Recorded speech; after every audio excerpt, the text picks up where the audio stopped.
Housing and Development meetings has now been commenced. It is March 2nd at 4 p.m. This meeting is being held virtually due to COVID-19 to allow for social distancing and protect the public health.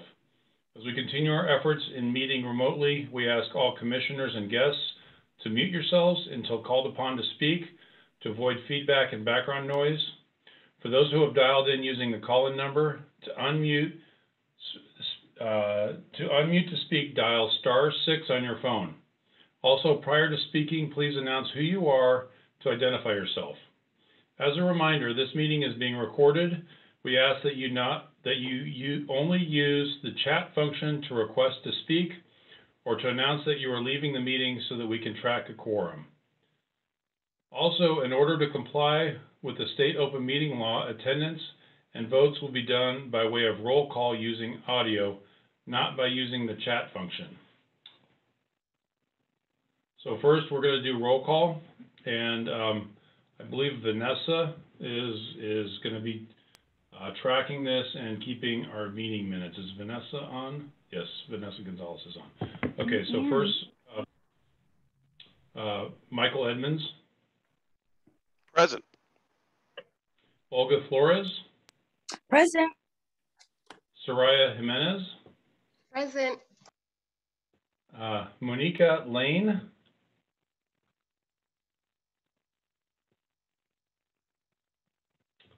Okay, Monica is absent. Jim Toffel, I am present. Liz Wilshin. Present. And if I butcher any of your names, I apologize. Jay Young. Here. Mindy Bernstein. Present. Lori Matsurbo, is that correct? Miserbo, yes, present.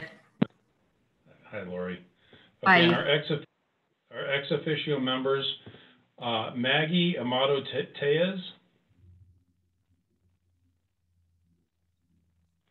Okay, Maggie is not present. Wendy Asher. Wendy Asher, present. Wendy Asher. Marianne Beerling. Marianne's not here. W. Mark Clark. Yo. Welcome. Vicky Cusino. Yes, here. Dan Sullivan.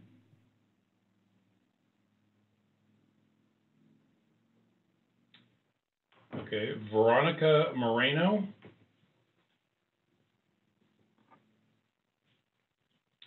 Okay, Veronica's not here. Corin Manning. I'm here. Okay, and Liz Morales.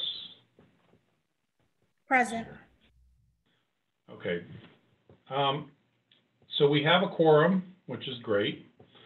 What I'd like to do to start this meeting is give each member an opportunity to introduce themselves, 30 to 60-second introduction, just talk about who you are, what you do, and why you're on the commission. So I'm going to go through and I'll just recognize each person based on the roll call. So Michael, you want to go first? All right.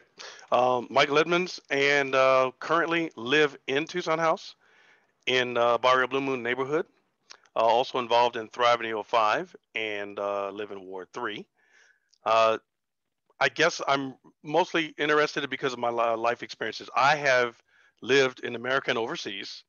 I have been with and without housing, meaning had nowhere to go, as well as had, a nice upper middle class situation with family. So and it has varied. It has gone from one to the other, from one to the other, from one to the other. And I'm concerned that there are people who don't take that into consideration. So I want to try to keep an eye out for those who need that reminder. Thank you. Olga?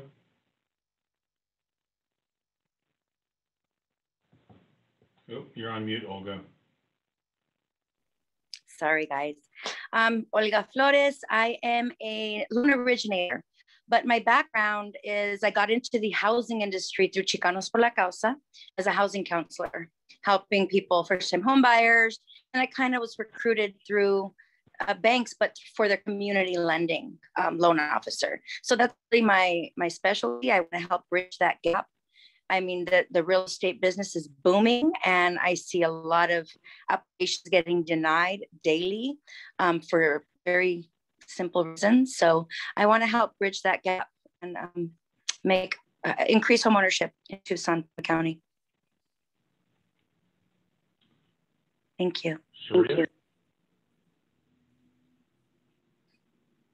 Soraya, do you want? Hi, yes, my name is Sharia Jimenez. I also go by Shay, if that's easier. I am a small business owner. I do drafting and design, Quadro LLC. I'm here because I've been working. Most of my experience comes from PMM, post-Myrtle McDonald, and we've done a lot of affordable housing. But I'm really interested in kind of working on a smaller scale, kind of changing directions, and I'm really interested in this ADU ordinance and how that could help kind of boost our local economy, especially on the small scale with really small contractors and business owners and renters, and just kind of helping strengthen that whole small scale development world and network with missing middle housing and those kinds of issues. Great. Monica? Oh wait, is Monica out? Yeah, she's absent. Okay, so I'm next. Jim Toffel. I have a construction company, and most of what we do is affordable housing. And probably 60 to 70% of my business is up in the Phoenix area. And I want to see Tucson get more of that stuff down here. And so I'm involved to help us compete, I guess, for new affordable housing projects. Liz? Hi, I'm Liz Wilshon. I'm someone who, during the last pandemic, the swine flu pandemic, actually lost my housing while I was sick with swine flu, when my roommate locked me out because she was afraid of being exposed. So I care very deeply about our community response to COVID-19. I also have spent the last several years working in housing services. I currently am a healthcare worker in behavioral health services, working with people living with serious mental illnesses. So I care very much about solutions and specifically creative solutions.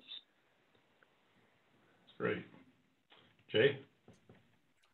Hi, everybody. My name is Jay Young, and I'm the Executive Director of the Southwest Fair Housing Council.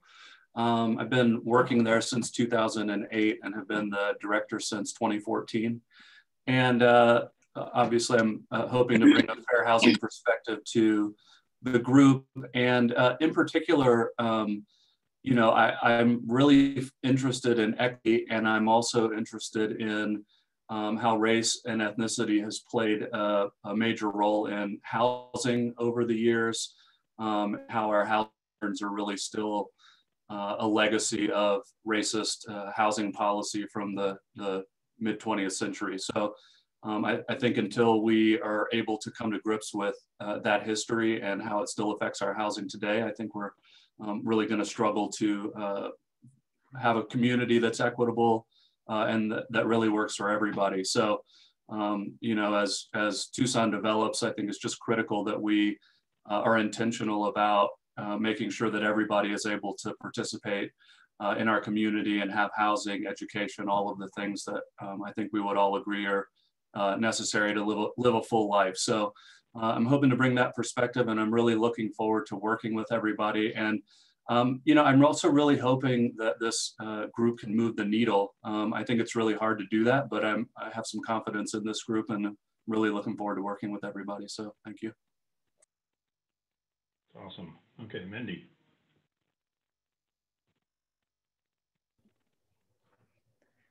That's a hard act to follow. My name is Mindy, and I I'm an advocate. I have a institutional memory of behavioral health in Tucson since 1986. Have a strong desire for equitable social justice and addressing the barriers for all of our citizens that are not able to find security with housing, employment. And I wish to be a change maker, is my hope, to be the voice for so many of our citizens who do not have a voice because of their marginalization due to disease, illness, social, economic status, racial status. And I'm owned ferociously by a cat named Inca, who dominates most of my time these days. And I am so happy to be on this council and am so inspired by listening to all of you.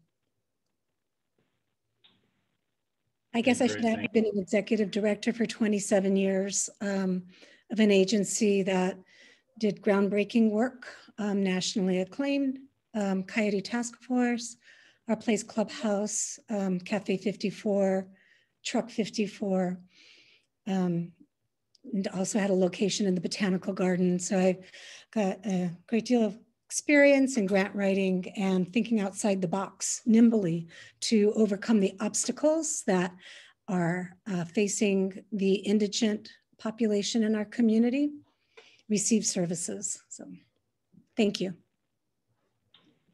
Thank you. Lori. Hi, my name's Lori. I'm the Chief Program Officer at our Family Services. I oversee all of our programs for shelter, housing, and homelessness. And I've worked at our family for a really long time, and I obviously wholeheartedly believe the work that we do is very, very important. We tend to specialize in working with young adults, youth, and families.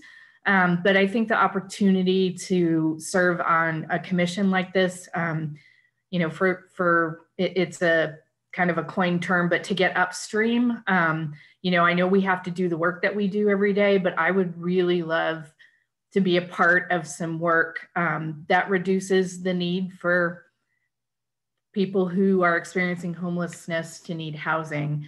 And I think all of the pieces and parts that go with that are what I'm hoping the commission will tackle. Great, thank you. Wendy. I have to do the magic unmute, sorry. Too many hands. I'm currently one of the managing attorneys, and I'm the director of intake at Southern Arizona Legal Aid. So my interest in housing issues comes from the vicarious experience, of working with our clients. We provide representation as well as advice to tenants who are experiencing problems with their landlords, being evicted, having notices sent to them, et cetera. We also have provided assistance in the past with some homeowner issues, helping out with modifications and such on mortgages. We don't do that work anymore. Before I worked at Legal Aid and before I was an attorney, I was the director of refugee services at one of the local agencies here that works with refugees who were newly arrived in the country. And so I saw a lot of the issues that they had because they didn't know their rights, didn't have access to housing, language obstacles, income obstacles, racial issues. And that was one of the things that motivated me to go to law school. As a little bit more background, before that, I had worked overseas in West and Central Africa for about 12 years. And so I come with a perspective of working with a diverse population, people who are like me, people who aren't like me, and whatever kinds of categories you want to look at. And I was interested in being on this commission because I saw this as a way to get a broader perspective on housing issues, not just landlord-tenant issues. And I really appreciate everybody's background and their experiences being part of this. Thanks. Great. Okay. Mark, do you go by Mark or Clark or W. Mark? Mostly I go by Mark. Okay. You can call me W if you want to, or Wendell, but you know, I'm likely not to answer Wendell. Anyway, I'm ex officio, I believe, representing older adults because of my role as CEO of Pima Council on Aging, where I've been for about 7 years. I've worked pretty extensively in human services here in Tucson, but also a little bit of time in DC and in Cleveland, Ohio as well. From a housing standpoint, I worked for the Travelers Aid Society back in the mid 80s through 91 here in Tucson. And in that capacity, I was the first staff person for the that helped create the Tucson Planning Council in Homelessness.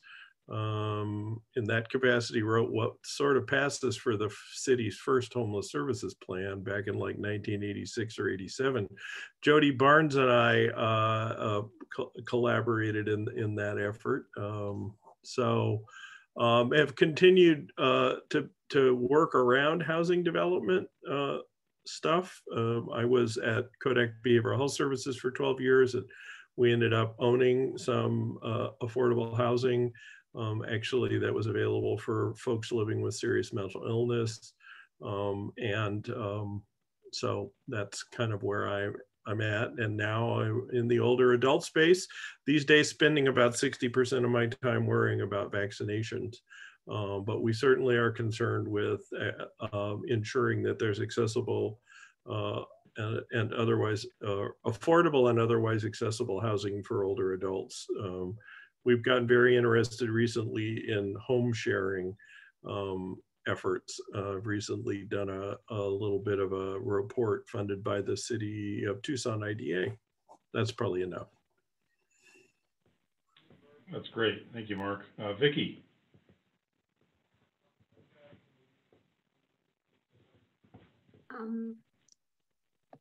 Sorry, I'm unmuting. I'm Vicki Casino, Executive Director of Direct Center for Independence, which we've actually are undergoing. We've changed our name and are rebranding. So we're doing business as Direct Advocacy and Resource Center. And so I've been involved in social justice work for at least 25 years, with a lot of it at that time in disability rights. And I won't repeat everything that others have said, but when Jay was speaking, I just wanted to say, hear, hear. So agreeing with everything Jay said, but of course, disability rights is also my passion. And I just want to emphasize our focus as a disability rights community is on accessible, affordable, integrated housing. And I just want to emphasize the integrated part because we don't want people with disabilities in segregated housing. You know, we advocate for people with disabilities to live in the community like everybody else and have equal opportunity to participate in all aspects of life in our communities. So, and thanks for having me. Welcome. All right, Corin. Hi, everyone. And I apologize for not having the video on. The camera on my laptop just stopped working today. I'm Corin Manning. I am Planning Administrator for the City of Tucson Planning and Development Services. So I work with the city and I work closely with the Department of Housing and Community Development. My department specifically works on development and long-range planning for the city, which obviously has a huge impact on housing and housing cost, as well as just our development patterns and how equitable those are in general. So we look at we help develop plans to kind of focus growth in different parts of the city. and look at, how to spur more infill development. We've been working on an overlay for the Broadway Sunshine Mile recently, and we've worked with the housing department to create an affordable housing incentive as part of that zoning overlay. It's the first time that we are using an inclusionary zoning policy in the city of Tucson. So we're really interested to see how successful that will be. We hope that will help create some more mixed income housing in Tucson. So that's just one example of kind of a collaboration between planning and the housing department. But obviously I'm here to make sure that there is close coordination between our departments so that everything we're doing around zoning and development is also helping address our housing needs as a city. And great to meet you all. This is a great group. Okay, last but not least, Liz. Hello, everyone. Liz Morales, Director for Housing and Community Development. I'm serving as an ex officio per the Mayor and Council decision, and I think it's great in that I can be a part of this group, but I'm just one of all 17 voices, however many of us there are. And, being able to work on solutions together that mean something important to all of us, right? Whether we're talking about fair housing, whether we're talking about developing more affordable housing units, whether it's how do we mitigate displacement. So those are all really important topics. Homelessness, those are all things that we all care about. So thank you. I love being around people who have the same passions as I do, but also come with a diverse background and experience. So I'm excited to share that with you guys and hear and learn from all of you. So thanks for kicking this off to our chair. Thank you. All right, thank you. So our agenda for today is we're going to do a brief overview on Robert's Rules of Order. We'll adopt our meeting minutes from our last session in February. We'll have a call to the audience, and then we're going to go through the housing market study that was done by the U of A. We're going to have a discussion on shared language and definitions. And then we're going to get an update on the Central Business District research that's occurring. We're going to do an update on COVID-19 rent and utility assistance. And then we'll finish up by talking about next steps. And if there's things that any of you want to have on the agenda for next meeting, that would be where you bring that up. And then we'll adjourn. I'm going to do my best to get us through this in a timely manner. Hopefully we'll adjourn by 6 o'clock. And so with that, we're going to jump into Robert's Rules of Order. I just want to start by saying I'm not an expert in Robert's Rules of Order. I've run meetings before, but I've never been subject to some of the open meeting laws.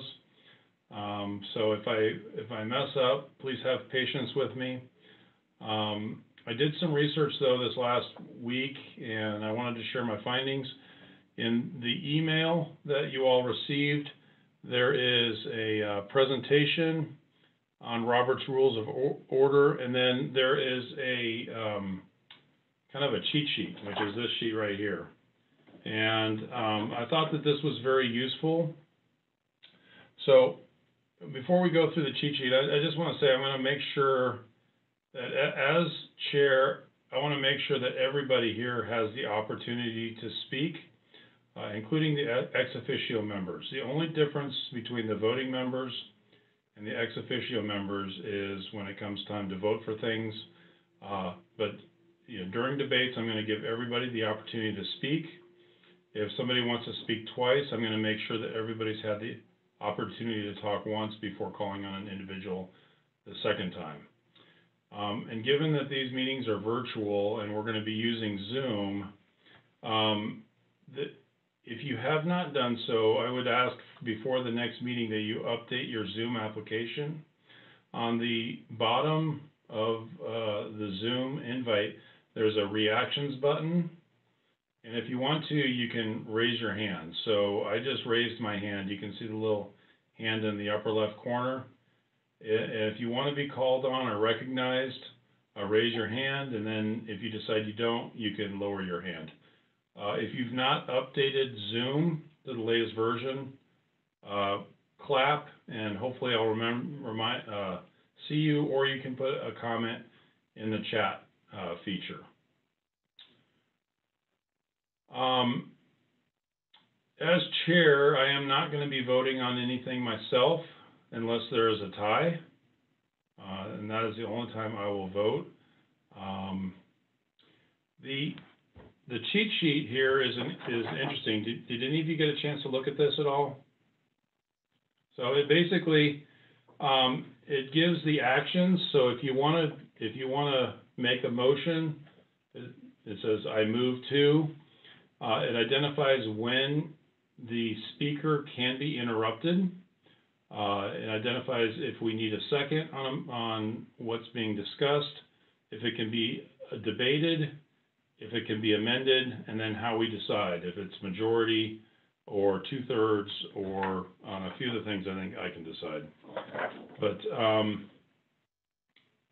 I'm assuming everybody here is relatively up to speed on Robert's Rules of Order, so I'm not going to spend a lot of time on this, but I thought that this was a helpful thing. One of the things that I found that is can help move a meeting along is instead of voting on specific items, if I say without objection, we are going to do X, and I will pause when saying that. If you want to put it to vote, just say I object, and then we'll go through the voting procedure. But for certain things like adjourning the meeting, approving the meeting minutes, things like that, I will try to get through those by using that feature. And don't be afraid to object if you want to discuss something. So any questions or comments on Robert's Rules of Order and what I just want to say? I have a question. This is Jay. Yeah. Is there any particular reason why we're using Robert's Rules of Order and not some other system? It's the only one I know, I guess. Is there another system that you're suggesting? No, I'm just wondering. I mean, I was on the Grant Road Task Force, for instance, and we just had a consensus model and we did not use Robert's Rules of Order. So I was just wondering, I don't know, I think there's some issues potentially with it, but obviously it's used a lot. So I was wondering. Okay. Is it required? Is it, No, I just thought it was a good way of handling a group setting like this.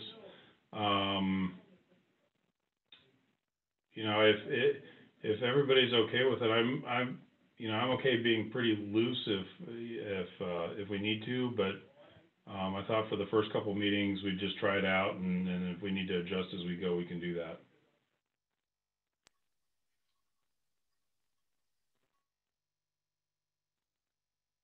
Any other thoughts or questions before we move to the next agenda item?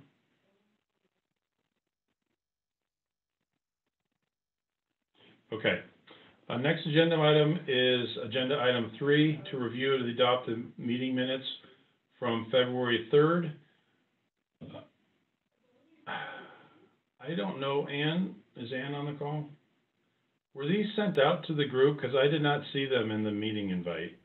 Yeah. On the website? They were sent out and they are on the website both. Okay. So obviously. And I'm happy to bring them up on my screen too, if that's helpful.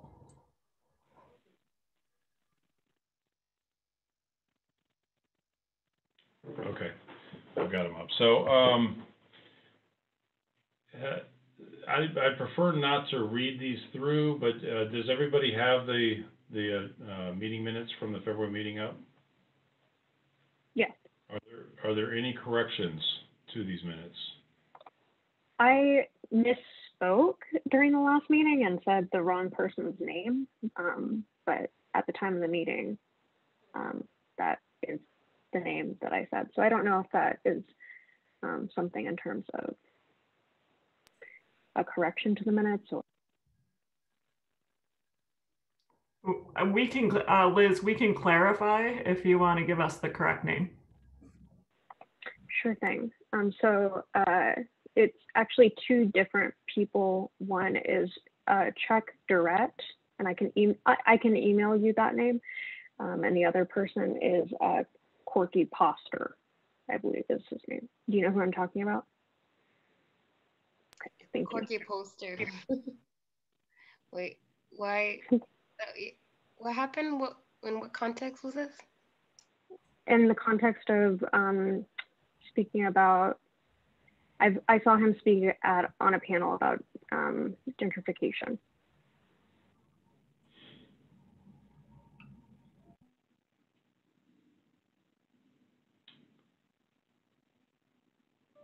Okay.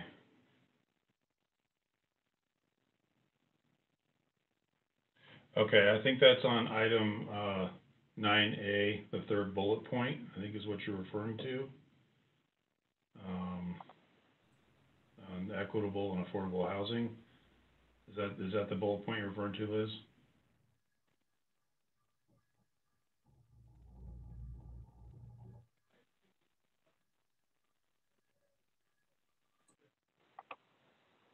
I will believe you, Jim. I don't have. Yeah, I've got it in front of me. I think you're right, Jim. Okay. Any other corrections to the meeting minutes from February?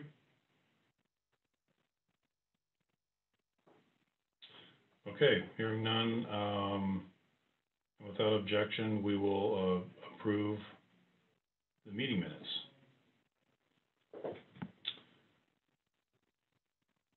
Okay, agenda item number 4 is a call to audience. This is a time when any member of the public may address the Commission on Equitable Housing and Development. Due to time constraints, the total time allocated for this is 15 minutes. Individuals are allowed 3 minutes each. Due to open meeting laws, Commission meeting members cannot discuss topics that are not on the agenda. Items must be brought up by the public, may be considered as an agenda item for future meeting. So is there any participants or visitors who would like to speak? I don't know that I have access to all the chat features. And do you see anybody? I do not see anybody yet.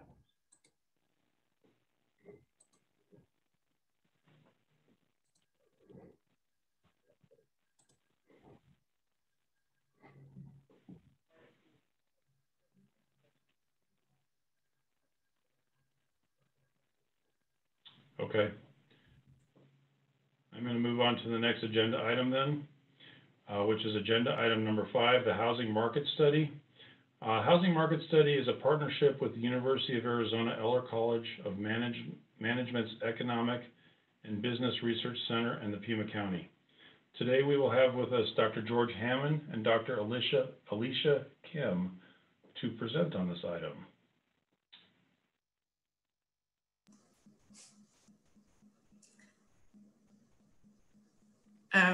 Okay, hi, I'm Dr. Alicia Kim. I'll get started.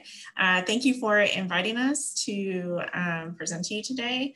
What I'm going to show you is all 3 phases of our housing study. It's been a collaboration between the Economic and Business Research Center at the U of A, the City of Tucson, and Pima County. And so a group of us have been working on this for about a year, putting it all together. So I'm just going to walk through it so you can see what's available to you, the information that we've curated for you on the state of housing in the City of Tucson and Pima County, and then take whatever questions you might have. So let me share my screen.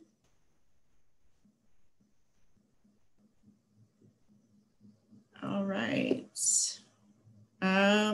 So hopefully everybody can see this. I'm on the page that says Tucson and Pima County Housing Study at the top of the page. Just let me know if that's not what you're seeing. So I'm actually going to start here, just a general overview of our housing market study.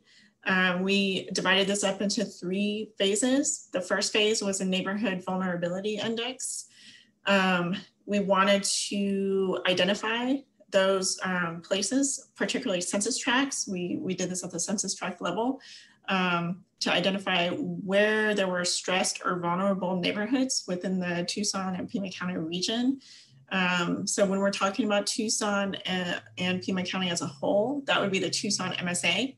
And then we've also been able to look at some data at just the city level as well. So first, I'll tell you about the Neighborhood Vulnerability Index. Then we'll talk about the housing market assessment, which is kind of a snapshot of what today's housing market, or actually we used data from the 2018 5-year American Community Survey, which is census data. So it's a snapshot from that data, which was the most recent data at the time. So we examined that as well as trends over time so that we could better understand the current market, and compared the Tucson MSA to to both the state of Arizona and other comparable markets. And then finally, we are just finishing up our gap analysis, but we'll take a look at what we have. And in the next week or two, it'll be finalized. But basically that was we took all of the information that we had from the vulnerability index and the housing market study to try to understand the gaps in the housing market, and also focus on some of the vulnerable communities that we have in the Tucson MSA. So we'll start here with the Neighborhood Vulnerability Index. So what we did here, the goal of this was to identify those vulnerable neighborhoods within the city of Tucson and Pima County. We did that by evaluating 5 factors. Those factors are listed here. And we joined these together to create an index. So those 5 factors are the percent of residents that identify as anything other than non-Hispanic white alone. So basically our communities of color, the percent of households who rent rather than own their homes, the percent of residents age 25 and over who did not have a 4-year bachelor's degree or higher, the percent of households with incomes below 80% of the area median income, and the share of children that live in households below the official poverty line. Those were the 5 factors that determined vulnerability in a given census tract. So this map here basically shows, it's zoomed in to the city of Tucson, but it has every tract in Pima County here, and it shows which tracts, which neighborhoods are the most vulnerable, with the dark purple being the most vulnerable and this light, almost white color being not vulnerable at all. This is based on the 2018 5-year American Community Survey census data. And what we found was of the 241 total census tracts in the Tucson MSA, which is Pima County, 157 are within or adjacent to the city of Tucson boundary. There are 103 vulnerable census tracts in Pima County, and 87 of those were within the city of Tucson. So about 42, almost 43% of census tracts in the total county, and 55% of tracts in Tucson were found to be vulnerable in some way based on those factors. A question we have been asked previously is, how did we decide those factors? And we modeled this study after a study that was done by the city of Austin called the Uprooted Study, and it was a peer-reviewed study that it's pretty well known. And so we tried to model our index after that one, and that's how we decided which factors to use. So that's where the current state of vulnerability. And then we also looked at how we had changed since 2013. So when we're using 5-year ACS data, we have to use the next adjacent 5-year period, like previous period. So that was the 2013 data for direct comparability. And we actually found that 30 tracts experienced a change in vulnerability status. 16 went from not vulnerable to vulnerable, while 13 went from vulnerable to not vulnerable. So 13 improved, while 16 did not improve. So here, this is just showing the tracts that changed. So we had these changes over here on the west side. These purple tracks are showing the ones that went from that used to be not vulnerable and went to vulnerable, while these lighter tracks are the ones that did improve and were vulnerable in 2013 and improved to not vulnerable in 2018. So all of these maps are available. You can click here for a full screen map. To make it bigger, I'll just give you an example. So, you know, this boundary here is the Pima County boundary, and all of the maps on the site can do that to make it easier for navigation when you're looking at it, when you have time to look at it on your own. So that was our neighborhood vulnerability index, and there's a lot of information there. The first tab shows where we are currently, where we were in 2013, and then how we've changed, showing the, right, and then an explanation of our methodology. That was phase one. In phase two, like I said, we wanted to have a current snapshot of our housing market. So we started this with just where home prices are in the city of Tucson and Pima County. So we know from the data that about 62% of households in the Tucson MSA own their home, and that's as of 2018. We were able to use Zillow data to track home prices by zip code here. So this chart shows over time, all the way back to 1996, home prices. So it shows like how home prices rose. Here, this is right before the housing bubble burst, how they declined and how they're going back up. The nice thing about these charts is that you can click on any of these grayed out zip codes in the legend. So turn off and on whichever ones you want so you can get the comparison that you're looking for. And we found that to be very helpful for people who, you know, are looking at specific areas around the city and county. Then we also looked at what prices look like by zip code here. So this is the average Zillow index price by zip code around the city and county. There's a few of them, these gray areas just simply didn't have any data, but for the most part, we were able to find coverage for the whole region. And we've just put it on the sliding scale to show, you know, the most basically expensive housing areas around the city, and then the ones that are not as expensive.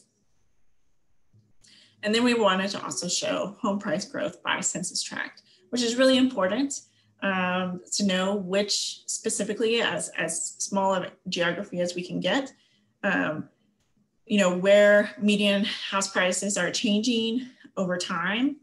So these red areas are where median house price change is 100% or more, while the green areas are where median house price change was actually negative between 2013 and 2018. All right, so those were home prices. And then we also were able to sort by neighborhood to show that same chart by actual, we did it by ward. So if you go up here, you can choose, for example, Ward 1, and it shows all the available neighborhoods that we had data for. In Ward 1, all the different wards here, and then also unincorporated communities around the county that weren't included in the ward data. And this is those same Zillow home prices, except you know, by neighborhood instead of by zip code. Okay, so once we looked at owned homes, then we decided to look at the other percentage of households in the Tucson MSA, which is about almost 38%, which rent their homes rather than own. We wanted to look at how that was changing over time. For example, the percentage of homeowners had actually decreased since 2010. And conversely, that means the percentage of renters in Tucson is increasing. Unfortunately, we weren't able to get so granular data by zip code for observed rents. This is just a time series of observed rents in the Tucson area, the entire Tucson area, rather than by zip code. And then we also were able to break down, for example, the median contract rent, how it's been increasing quite a bit in these time intervals, about every 5 years. and also the number of units that we have available, or this is actually the number of households that we have available that are paying rent at each of these rent ranges. Then we have this similar chart which shows rent growth, the growth of rent prices over time since between 2013 and 2018. And we can see that almost everywhere rent is increasing. So some of these areas, particularly over here, that show very, very, very large rent price changes, those are actually due to either very small sample sizes in those tracts or the fact that there weren't that many properties for rent in the first survey as opposed to the second survey. And then this is also showing just median rent by tract, which is very important, particularly for if people are looking for places to live, you know, and they're looking for the most affordable housing, this information could be particularly important. Finally, we also compare Tucson's rent prices to other comparable metro areas in the West. All of these comparable metro areas are also found around the map dashboard for any of the indicators that we have here on the map dashboard to compare the various indicators. So like how Tucson is doing compared to its comparable metro areas. One of the most important measures that we have, like about how households are able to find affordable housing in Tucson and Pima County, is the housing cost burden measure. So housing cost burden is a term that's been around since the 1930s. And it basically is telling us, reflecting those households that pay greater than 30% of their income on housing costs. And that doesn't just include rent price, but also includes utility prices. And in the case of homeowners, it includes homeowners insurance, taxes, and other costs of maintaining a home. What we found is that owners, and we know this to be a fact, that owners tend to be less cost burdened than renters. And this is showing here the percent of housing cost burden households in Tucson. Tucson is in orange. Owners are in orange and renters are in green. And so in Tucson, we can see that there's quite a huge, very large delta between the 22.4% of owner households that are cost burdened as opposed to more than half of renter households. Although what we can see is that Tucson is at the same level as Arizona and even lower actually than the US itself. So we were also able to map, where the most heavily housing cost burden homes were. So this is owners in Tucson. And we can see in these blue areas that the blue areas are the most housing cost burden for homeowners, while these green areas are, and this really light green area are the least housing cost burdened. We also showed that for renters, where the purple areas are the most housing cost burden for renters, while the lighter the color gets, they're less housing cost burdened. And that's really actually going to be an important factor in the gap analysis, which is coming up next. We also wanted to show here some housing characteristics. For example, the age of the housing stock in Tucson. So this is about to start over, but this animation, and it's going to start over right here, is showing basically how the intensity of housing units built in the Tucson area happened over time. So when it started in 1939, and it's going to recycle again. So here's 1939, most of the building in the post-war period was here in the middle of Tucson. And then in the 1970s, it really branched out outside of city limits. And then here, this is 2000, what we just saw was 2000 and 2009, where building was just, rampant everywhere. And then we can also see it's cycling around again. You're about to see 2000, 2009 right here. And then you can see that building just drops off right after that and hasn't since recovered. I know that the animation goes kind of fast. So you can also see all of those same illustrations here. You just pick the decade that you want. So for example, this is 2000, 2009. Housing units were being built virtually everywhere around the Tucson MSA.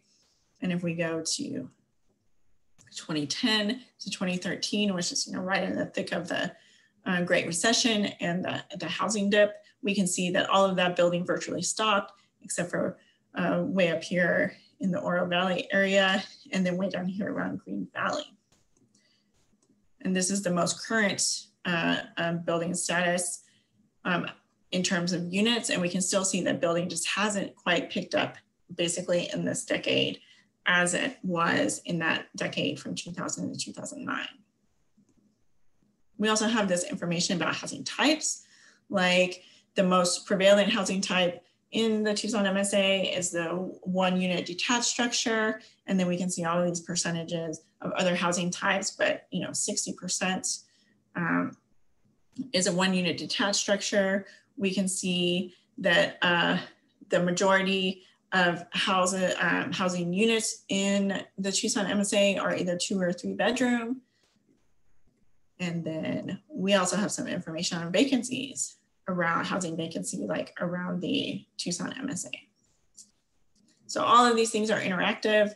You can scroll over any census tract and see the actual number, the details, and like what tract you're looking at, just to, if you're looking for a specific place. And you can also zoom in like all the way to street level. So if you're looking for a specific intersection, you can zoom in. Here we've got Grant and Alvernon right here, the tracks around Grant and Alvernon. So if you're looking for a specific neighborhood, you'll be able to find it here in all of the maps on these sites. In terms of new home construction, we measured that by permits over time.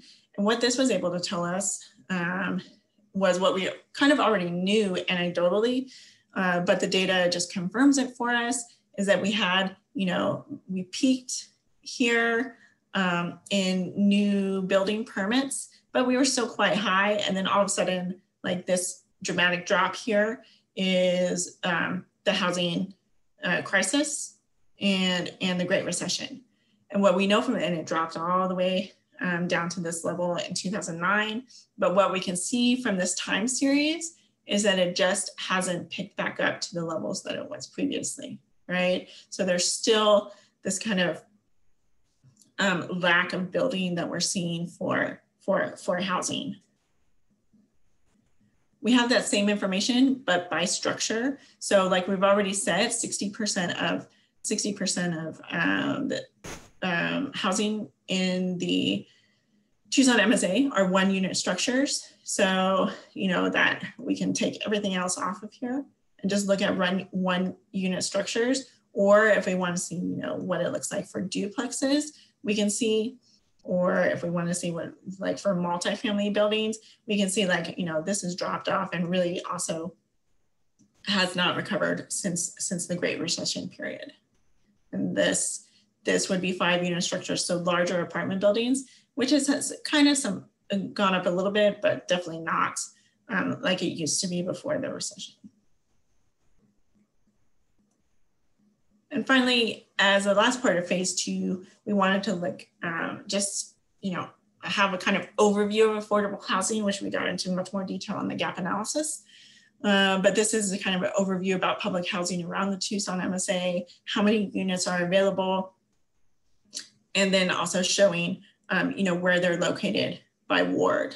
So we know that Ward 2 has the smallest number of public housing units, while Ward 3 has the most number, up here has the most number of public housing units. We also have some details about tenant-based assistance and voucher assistance, just for everyone's information, and also where those units are located around the city. And then also some information about the low income housing tax credit program. All right. So finally, I'm going to give you a little overview of our phase 3, which is almost complete. So this was the final phase of the study. It's almost complete, but basically the gap analysis kind of points to where the needs are in housing to serve different populations and income levels around the Tucson MSA. We started with this little just evaluation of population growth. And we can see that there was this is all the way back to 1990, there was a steady growth in Tucson population. This little flat part right here is the Great Recession. And then since the Great Recession, we've continued to grow again, although not quite as robustly as before the Great Recession. And we can also see this chart here, which is the housing growth by decade compared to population growth. So what we should really look at here is the difference between the green bar, which is the average household increase, and the blue bar, which were the number of new housing units. So in these previous 2 decades, we had more housing unit construction than the increase in average households. But in this current decade after the Great Recession, we can see that we've actually increased households more than new housing units. So far, we have not exceeded like these gaps here where we built an excess housing units than we had households coming into Tucson. We haven't closed that gap totally yet, but the trend we're seeing is that there's an increasing number of households moving to Tucson and not quite enough building to satisfy their housing needs if this trend continues. We also looked at like kind of affordability, you know, if people have, if households have certain occupations, the ones that are common in the Tucson area, you know, what can they afford in terms of rent or home prices? So for example, if a person is just one person in the household and they're a part-time retail worker, you know, their estimated income is only about $13,000 a year in the Tucson area. That would be 30% of area median income. And so the max rent that they can afford, and by that we mean that they're paying no more than 30% of household income for gross housing costs, including utilities, would be $325 a month, which is, you know, not that much. We don't often see rent for $325 a month or less. We did pick out certain occupations and also family composition to kind of give examples of where families would be in terms of affordability for both rent and home prices. And then we were able to look at housing cost burden by income ranges. So this is one of the more interesting things that we found we want to highlight here. These are all rental households in the Tucson MSA based on these income ranges here, right? We have 5 income ranges. We can see that there's a huge amount of housing cost burden for renters that are making less than households making less than $20,000 a year in annual income. We also see that as income increases, and we would expect this, that housing cost burden, the percent of housing cost burden or the proportion of housing cost burden households decreases as income increases. So virtually none, I mean, just very, very small percentage of households making more than $75,000 a year are housing cost burden if they're renting. But this is about 93% of these households at the lowest income level. So one of the biggest challenges that we had was kind of figuring out where the need was. And we were able to illustrate the complexity of how households meet their housing needs with this chart. And I really encourage you to come back later when we make this, excuse me, when we make this site public, which will be in the next week or so, and look at this chart. But basically what we have here, all of these same income ranges that we just talked about for renters, and then how, you know, this is the number of units that are available. Just a small number of units are available for less than $500 in rent for these households that are at the $20,000 income, annual income level. The rest of them have to, you know, stretch their finances. This is how we know that, you know, another example of why we have that housing cost burden, because they're stretching their income here. This big chunk of these low income families or households are stretching their income to pay higher rent, because that's just what's available in the rental market. We have several different types of, the information that we had came from several different areas, but we also know that there are these informal dwellings, which include accessory dwelling units, which we don't have rent information for. There's other multifamily units, which also include mobile homes and mobile home parks that aren't, where the mobile homes are not owned by the residents. And we also had information about single family rental homes from the county public records, which those are unknown rents as well. So we did make some assumptions to make this diagram here. But what it ultimately shows is that it's very complex about how to determine how households are meeting their household needs, their housing needs, and, you know, how that's occurring at each income level. What we do know is that at this more than $75,000 household annual income, that those households have virtually all housing options in the Tucson MSA available to them, while the most limited and the most housing cost burdened are those households with incomes of $20,000 a year or less. Okay, so let me also show you some of the other areas of this gap analysis where we focus on some of our more vulnerable populations, including older adults. We wanted to look at what housing for older adults look like in the Tucson area.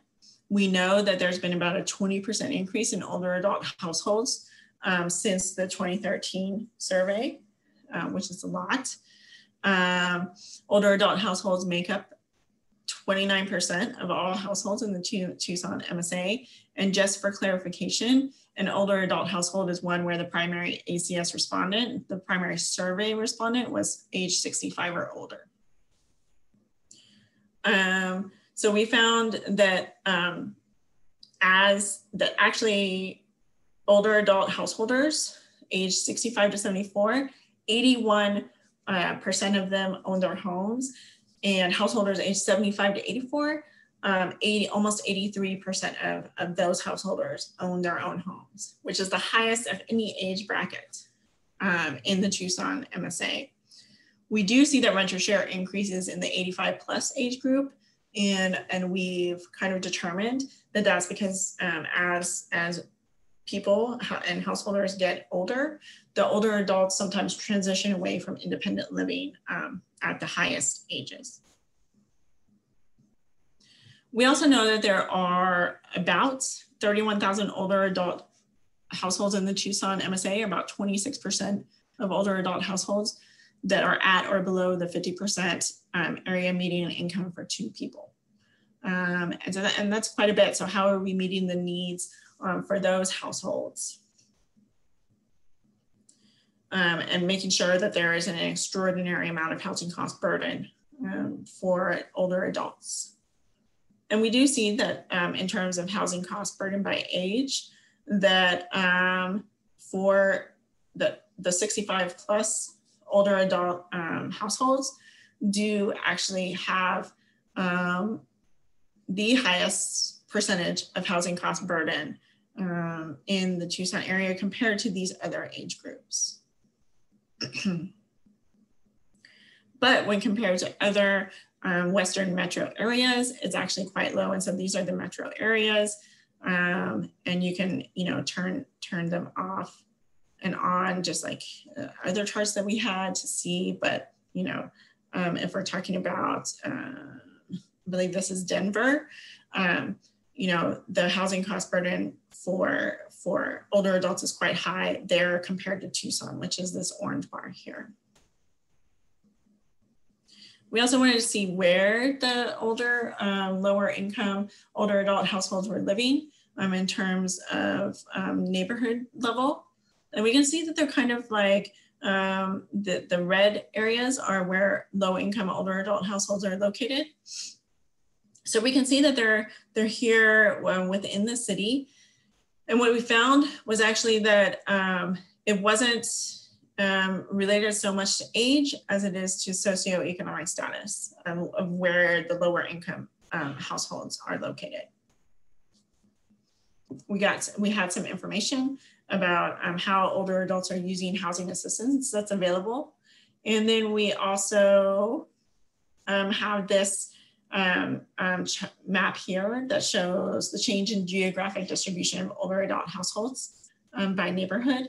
And we can actually see, like by some of these darker colors here, that there's a little bit of a migration from outside the city to inside of the city for older adult households. So there's been an increase since 2013 in the number of older adult households inside city limits. I know I don't have a whole lot of time left, but we also have been able to break down housing by ethnicity, which are basically our Hispanic households in Tucson, which has almost all of the same information. You know, there's renter versus owner analysis, the term low income households, you know, at or below 50% of area median income.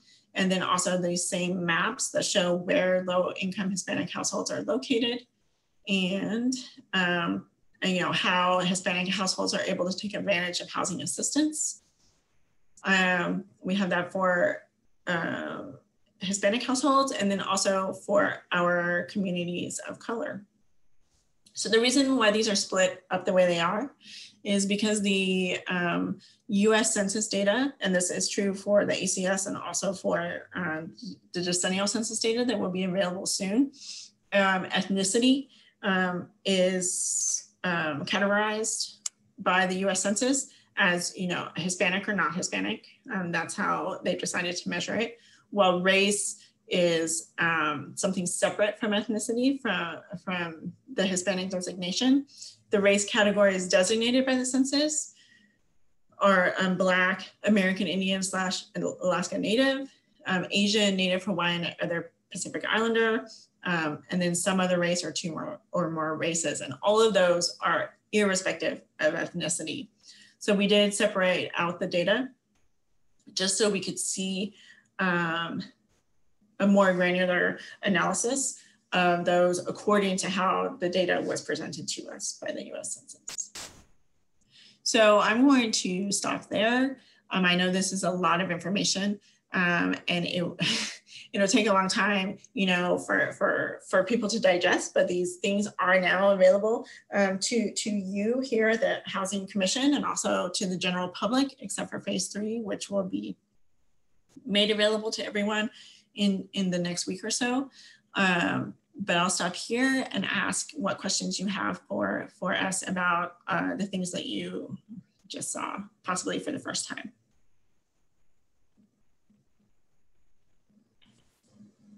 Thank you. That was an amazing presentation, and you guys have put an unbelievable amount of work into this. Does anybody have a question? I do, Jim. Mike? Yeah, I just I didn't know if you were seeing any other hands go up. Just a couple of quick ones, I hope.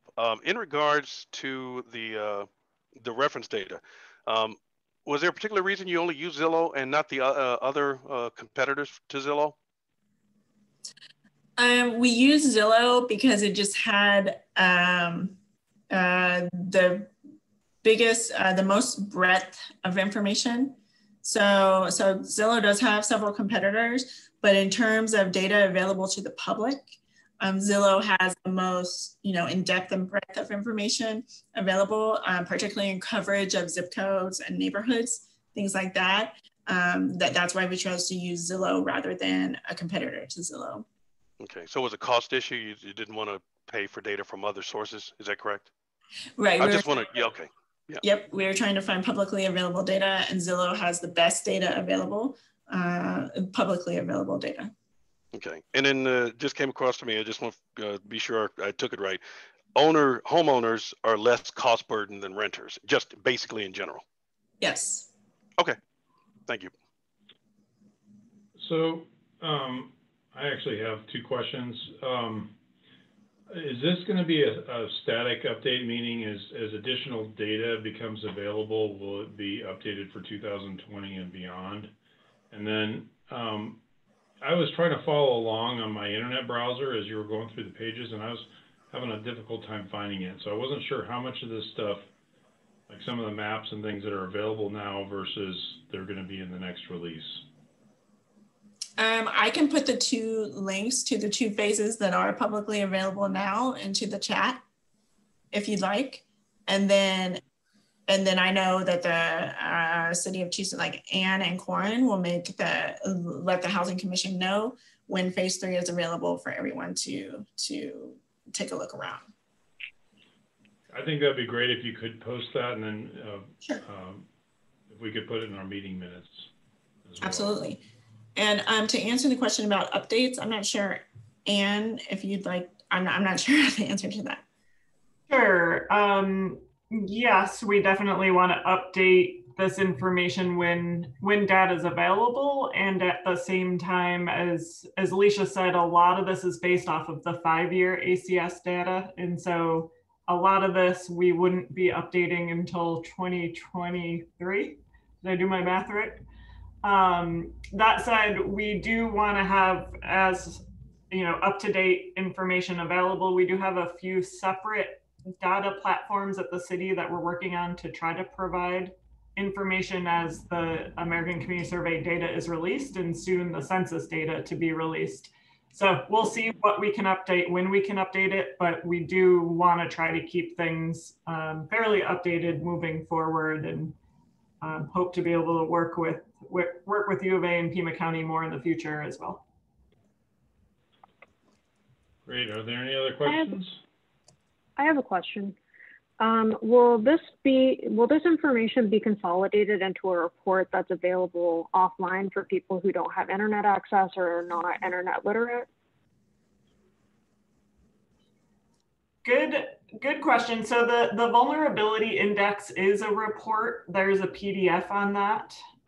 So far, the rest of it, we're not planning on doing a report based on all of it because it's so much information that's web-based.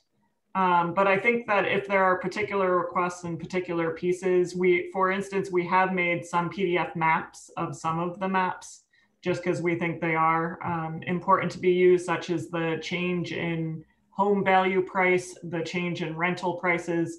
Those are maps we have made to be able to turn them into PDFs to share. So based on interest, we can certainly look at making some of that available. Jim, I have a question. Yes. This is Jay.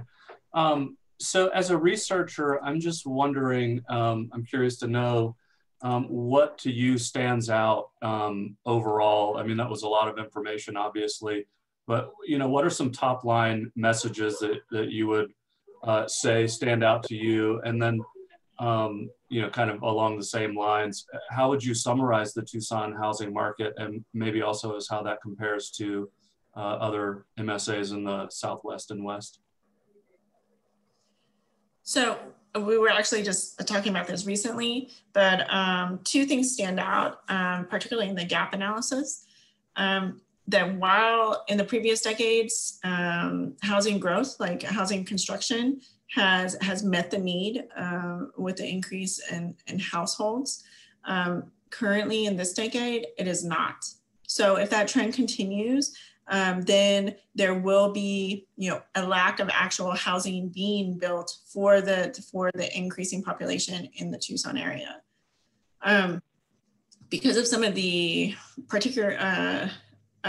peculiarities of recent times, it's hard to say how much, migration coming to Tucson, but we can see that there is a trend of more people, more households moving to Tucson recently, and we just won't have that data available just for another year or so.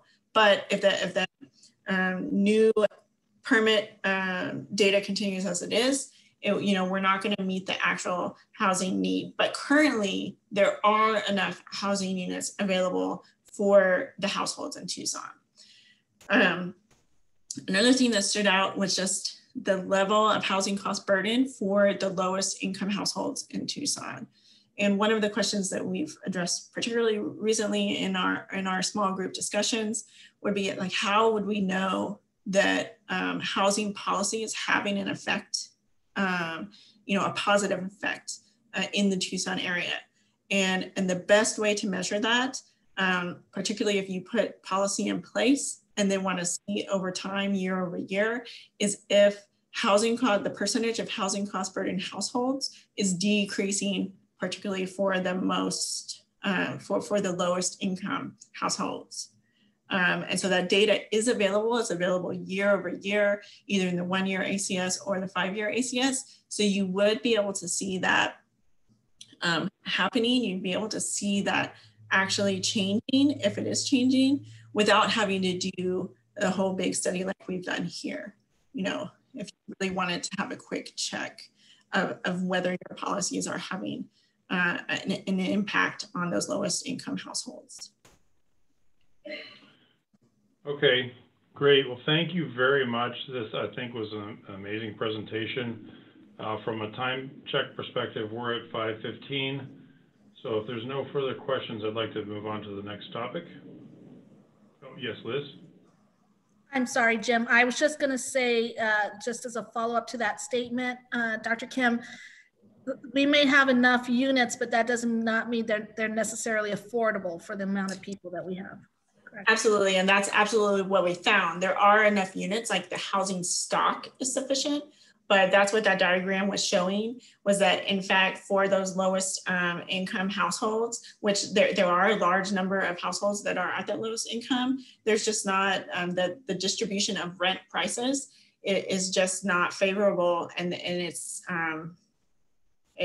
very, very difficult for low income households to find rents that would make it possible for them to pay housing costs without being housing cost burdened.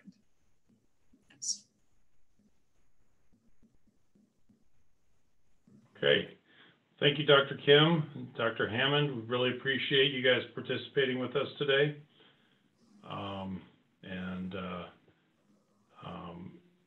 Maybe at some point we can have you back again. So. Okay, thank you so much for having us.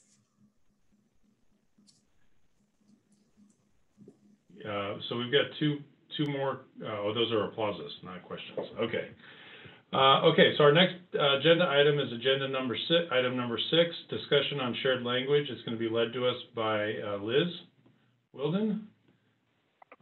So yes. Liz, if you're ready, take it away. Yeah, let me share my screen real quick. Let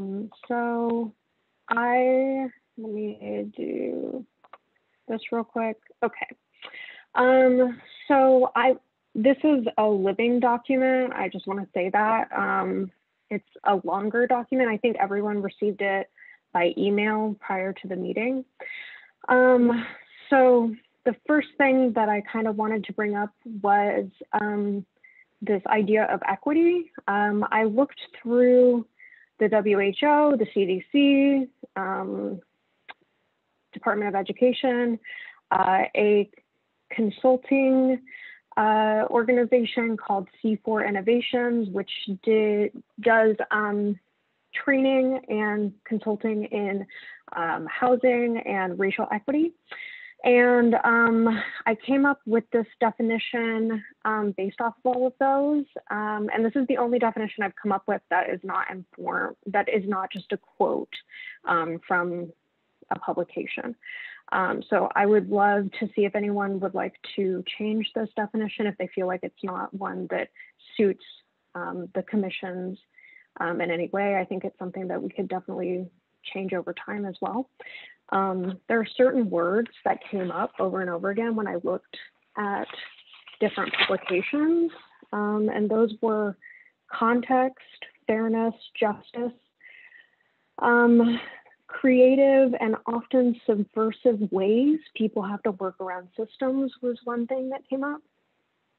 a solution for addressing imbalanced social systems, and a couple other things, but how I came up with equity being a strategy to address people's needs. So oftentimes people think of equality as leveling the playing field, whereas equity is this idea of looking at who the referees are, looking at the context of what the playing field even is made out of, looking at how the players got to the game. So it's a needs-based approach to people's lives and their historical context. It's acknowledging that prejudice, bias, and other social divisions disproportionately impact people's needs, their access to opportunities, and that acknowledging that for those reasons, we require creative solutions for our community to live in a fair world where impacted people can recover and thrive. And there's some data from HUD that shows that of the people living in homelessness from 2019, almost 50% are Black specifically. So I think that, that's where I got that definition for equity. As for gentrification, I'm gonna minimize this little guy. Gentrification, I got this from the Urban Displacement Project. I totally recommend going to their website. Anything with an cation at the end is a process of neighborhood change in a historically disinvested neighborhood. This historical disinvestment is a process that's made possible through redlining, people just outright being unwilling to have neighbors who are a different race than them or have different income levels from them. And because of the foreclosure crisis from 2006, 2008 onward, that change oftentimes looks like cultural change. It looks like people having different income levels from them. It looks like demographic change, which is a different way of saying, you know, people of different races being surrounded. People having different education levels from them. And also just a change in the neighborhood character. So oftentimes you'll see fences go up. You'll see houses go from really bright colors to white with that really dark gray trim, things like that. And the cycle of gentrification, and that's no, I'm not ragging on that. I'm just saying it's a change in that neighborhood character. And the cycle of gentrification oftentimes, more recently, has looked like young, low-income workers seeking affordable housing, people who are more open to a different neighborhood experience because it might be similar to the neighborhood experience that they had growing up. And then there are also young peers thinking, hey, this might be kind of cool to live with someone who maybe looks like I do, but I have disposable income. So they start seeking out that neighborhood. It's people in more broad age ranges, also with disposable incomes, feeling comfortable with the neighborhood. And then banks start to invest in the neighborhood. And slowly, as people with those disposable incomes start to be more vocal advocates, development starts to happen in forms of, you know, nicer grocery stores with broad access to different types of food options, people who are living there developing themselves, and other forms of development. And then there's displacement. So in that process of gentrification, there's something called indirect displacement. And that's when the changes to the people who are moving into the neighborhood, those low-income residents start to move out. And those units that are being vacated are no longer affordable to the people who were previously low income in that household or I'm sorry, those previously low-income households can't afford that any longer. Then there's something called exclusionary displacement, which is future low-income residents being excluded from that neighborhood because the housing is no longer affordable in that neighborhood. Then there's cultural displacement. That neighborhood character I was talking about starts to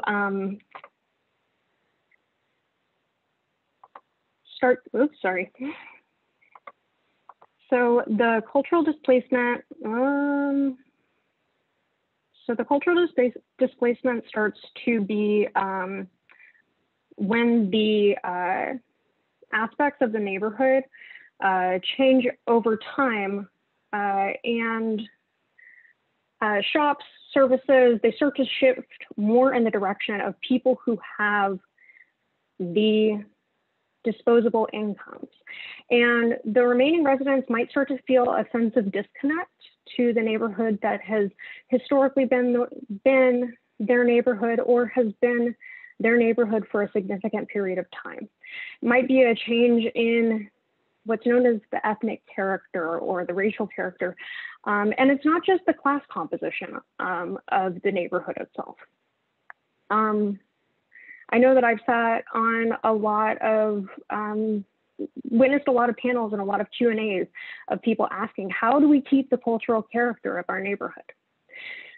And there's a displacement that I've been thinking about personally, and I really haven't seen anyone talk about it, and it's something I think we should consider, especially as Tucson's growing in size. And I think, especially because Tucson has taken on the climate action plan, and I think possibly climate displacement, people who are impacted by natural disasters, being displaced from where they're living and finding places that are possibly safer for them, for their families.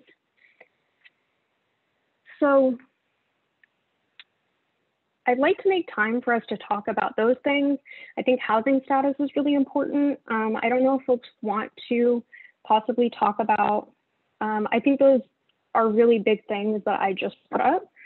And I think I'd like to open the floor for discussion, and maybe if we have some time to discuss the other topics.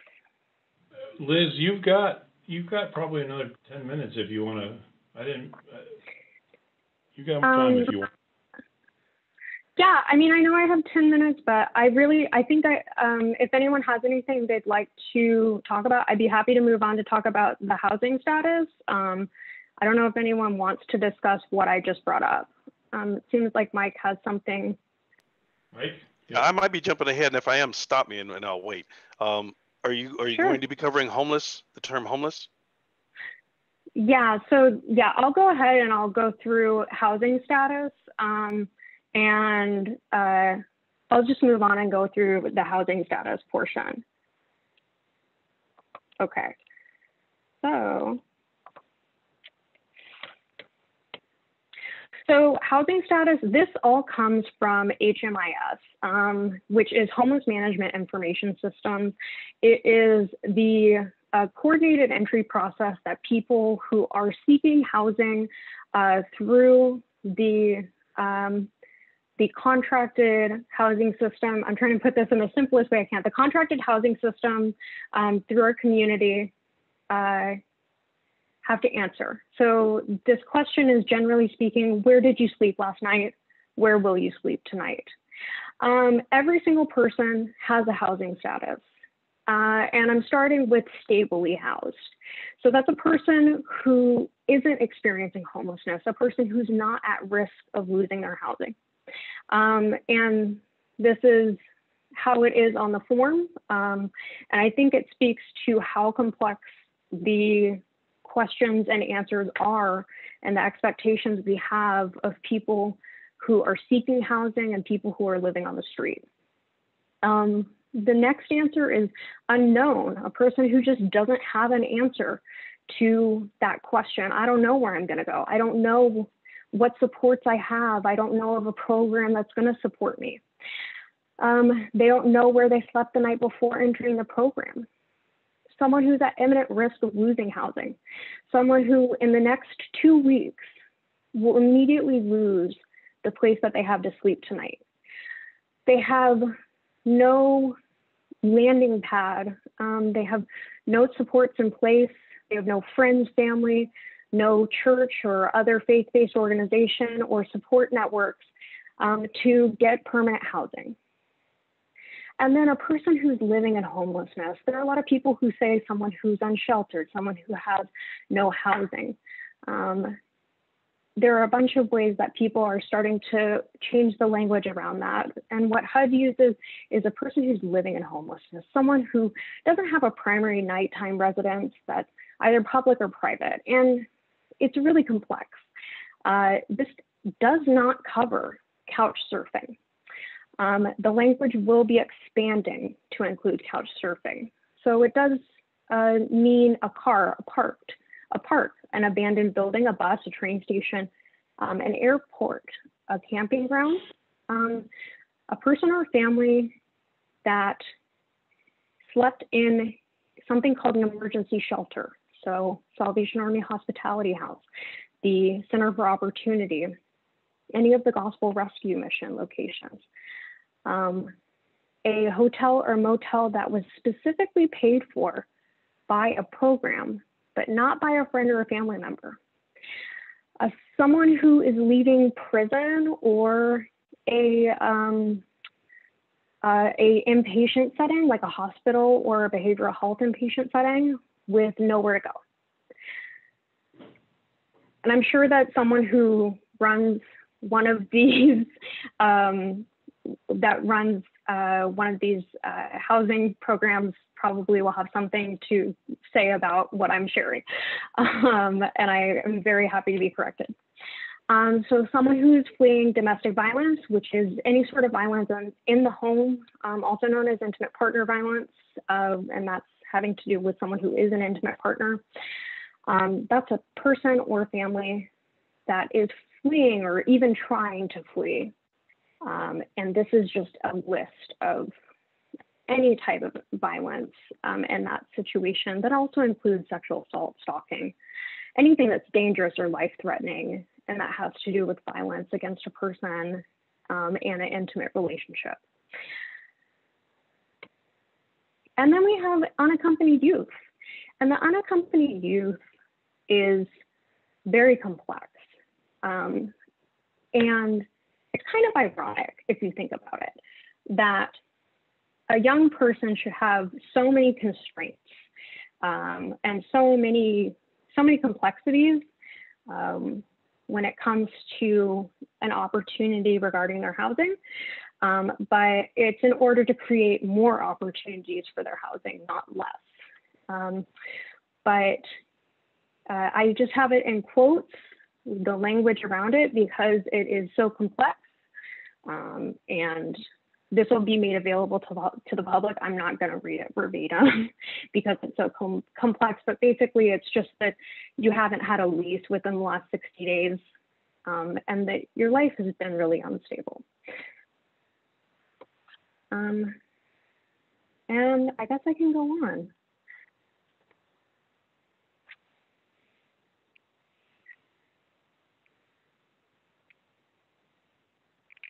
Okay, so social determinants of health are conditions in the places where we live, learn, work, and play.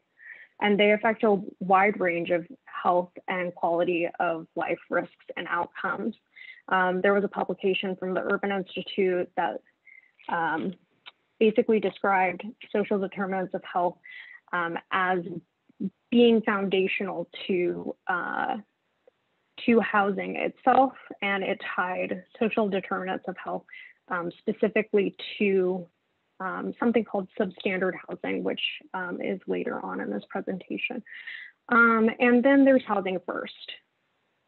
So housing first is an approach to quickly and successfully connect individuals and families experiencing homelessness to permanent housing without preconditions and barriers to entry. This is from a memo during the Obama administration. It includes supportive services offered to maximize housing stability and prevent returns to homelessness, as opposed to addressing predetermined treatment goals prior to permanent housing entry. So this idea that homelessness is a housing crisis, it's an alternative to something called the linear approach, where people are kind of, instead of being screened out of housing because of things like substance use, felony history, compliance with behavioral health treatments, things like that, this idea of compliance. It's this idea of screening people into housing, and housing being a solution to people's behavioral health needs, people's substance use disorders, and other barriers to stable housing. And many studies found that people maintain stable housing just from receiving housing alone. Substandard housing is, like I mentioned, with the social determinants of health,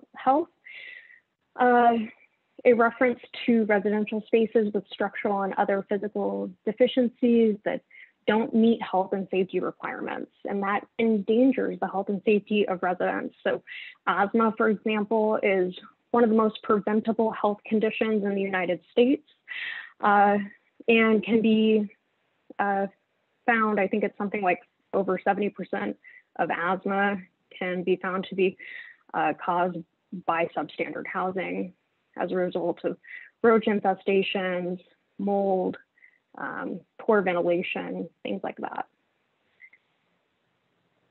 Abandoned buildings refer to unoccupied homes and other properties that are in disrepair and pose a hazard to the health and well-being of the community.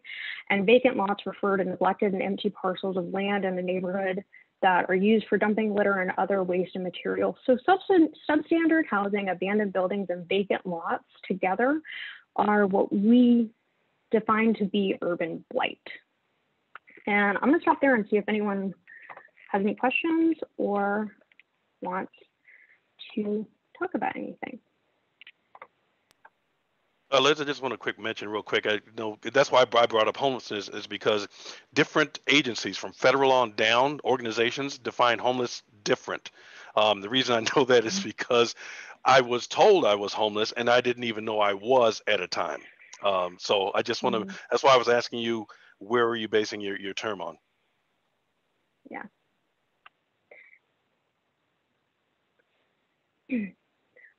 So like I based the term off of what's called the continuum of care, which is from statute, and 2024 CFR 578, if anyone wants the specific site, but that's what I based it off of.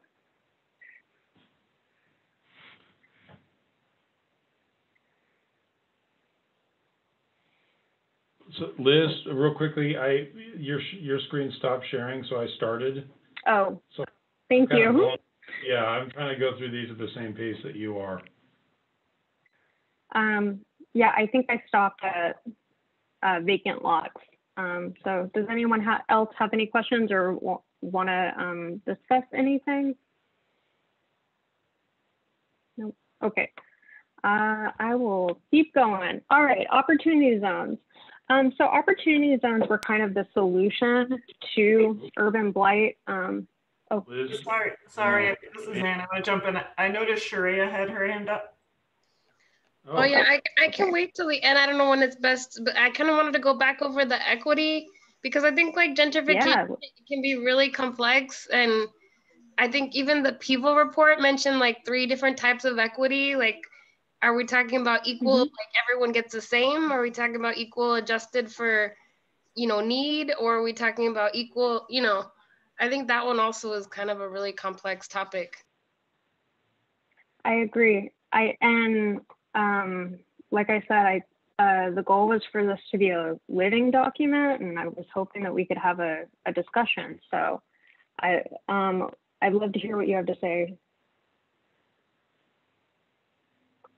Yeah, I don't have any, again, it's something I haven't done too much research on myself, aside from, it's my anecdotal just kind of, and then I think just experience just, I think from what some of the housing studies are showing, it's crazy to me now being a homeowner that we share so much less of the cost burden. We get a better, we have a mortgage, we have this very stable, great financial situation, but the people who make less money typically than us are like unstable, and then also like being completely price gouged. So I think, again, when I think about equity, I think that to me, it's about leveling out these differences we see. And in our capitalist system, there's no incentive for it. There's just none. There's none. I mean, why would you, as a landlord, charge someone less than $500 a month when you can make, be making the kinds of prices that we're seeing now? So again, I think it is this really large structural problem that, I just don't see any solutions other than like the political will to just try to balance these things out, because yeah, it's crazy to me that all that really stood out to me between the housing report, this housing market study, and then the PIVO report that was just put out too. I think also kind of drove home a lot of this data, and so yeah, I don't really have good definitions or solutions, but also like everyone else wanting to dig into the issues. So if I could just share some of what I found, equity and equality are two different concepts. Equality is this idea of everyone gets an equal share, and everyone gets an equal share in order to level the playing field, whereas equity gets a share of what is needed based on their needs and the context of their life. And it acknowledges that that playing field was never level in the first place. So perhaps what we can be doing is also creating a definition of equality in order to clarify that equity is different.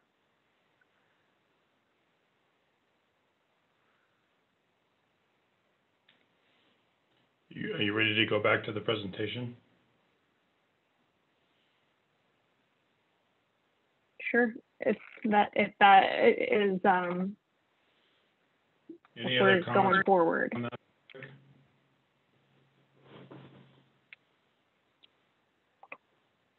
Okay, so I'm going on with opportunity zones. Okay.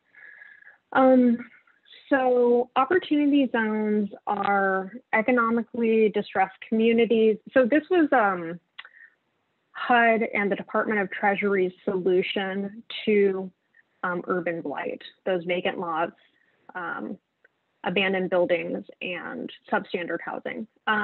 So they are census tract zones that were nominated by America's governors and then later certified by the US Secretary of Treasury. And they are eligible for preferential tax treatment. So I think that it's something that we will be hearing about regarding the central business district later today. The question is, when does something stop being an opportunity zone, I think? Because I don't know, I didn't see anything regarding a decertification process for an opportunity zone in my research. But that is just my very surface level review of opportunity zones. But that's the definition of opportunity zones. And then the next slide is housing stock inventory. So the term housing stock, this is from 1951. I think someone mentioned that there is a definition from like the 1930s, but I don't remember what. The term housing stock and housing inventory is the total number of dwelling units at a given time. Pretty cut and dry.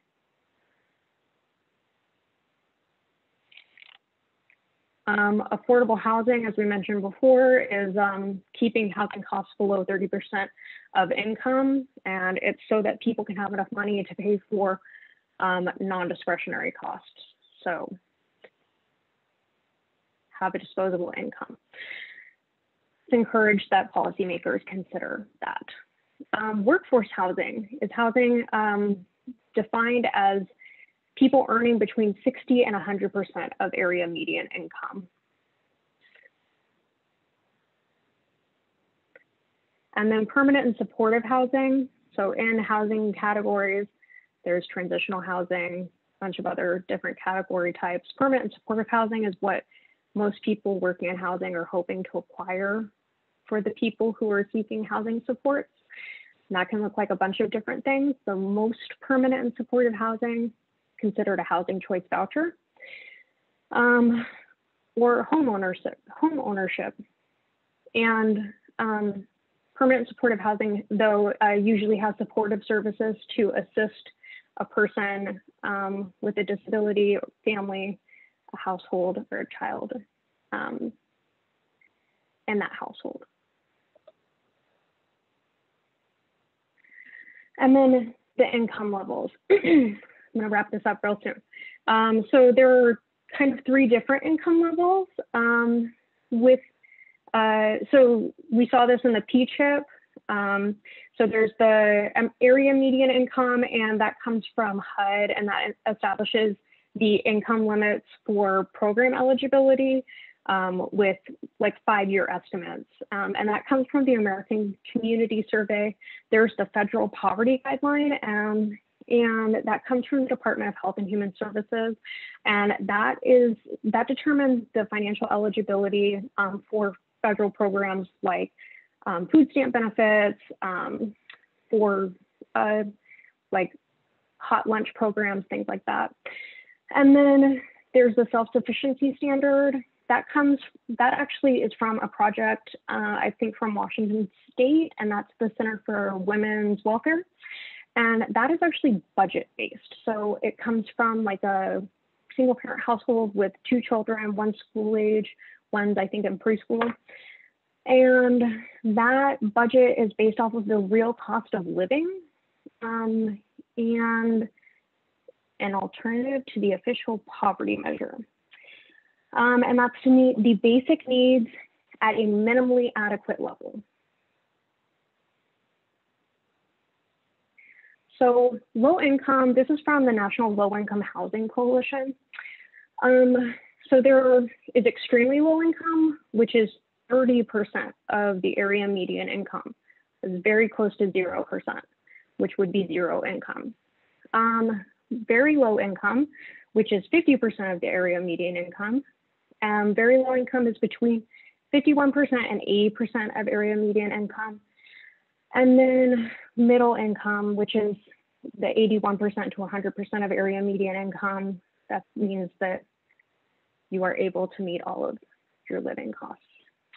So I think it would be a good idea to have a general idea of what we are talking about when we say who is our low income community.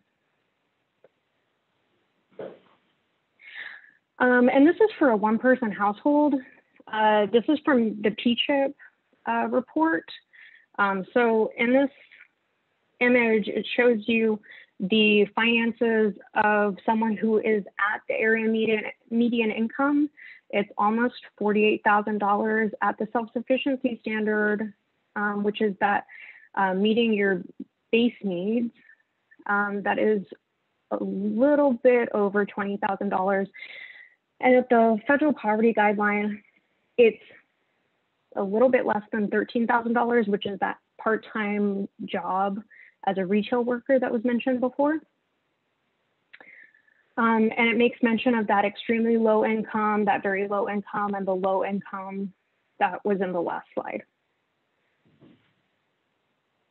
And then for a 4-person household, the area median income is just about $68,000, a little bit over. That self-sufficiency standard is a little bit over $56,000, which is meeting the base needs. And then the federal poverty guideline is, I think, $26,000. I can't quite see it. And then it's got a bunch of breakdowns of, like, you know, getting federal assistance and things like that. And I just wanted to end on the note of recovery. This is from SAMHSA. You're welcome to read through it on your own. but recovery is a four-prong approach of health, home, purpose, and community.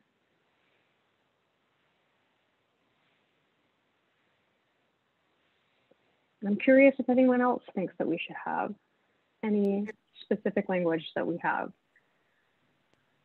Oops. Mindy, go for it. Olga? Yeah, I think maybe LMI, low to moderate income. I think I just, coming from the nonprofit housing world, that word is used a lot. And it basically just defines low to moderate income people when speaking. And what is that income level? Low to moderate income. So basically if they're at or below the area median, or 80% or below of the area median income, they're considered low to moderate income. And those are a lot of programs that are out there for housing. They go by that exact term, low to moderate income, LMI. Thank you, Olga. Mindy? You're welcome. Yeah, just really incredible work, Liz, that you did. Thank you for this document that you put together. So impressed. I'm looking forward to some conversations about specifically, my brain just had a senior moment about the neighborhood, the gentrification, because I've watched that happen here in Tucson, and I'm glad that you brought that up. It's a concern for me, and how we can, looking at, as Jay's words are, pushing the needle on so many of these issues. That's all I really wanted to say. Thank you so much for your good work. Liz? My only comment would be, I think that this is excellent. I would like to maybe put like a glossary together that we could put on our website, so that if other people from the outside are looking in, and we can also add as we go along to any terms that we've come across that we feel is important, that demonstrates the work that this commission's doing.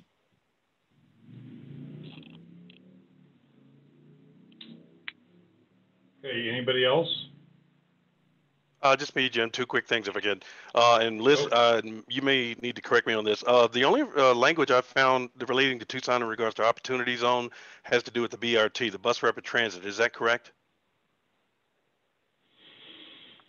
I'm sorry, Liz Morales. I apologize.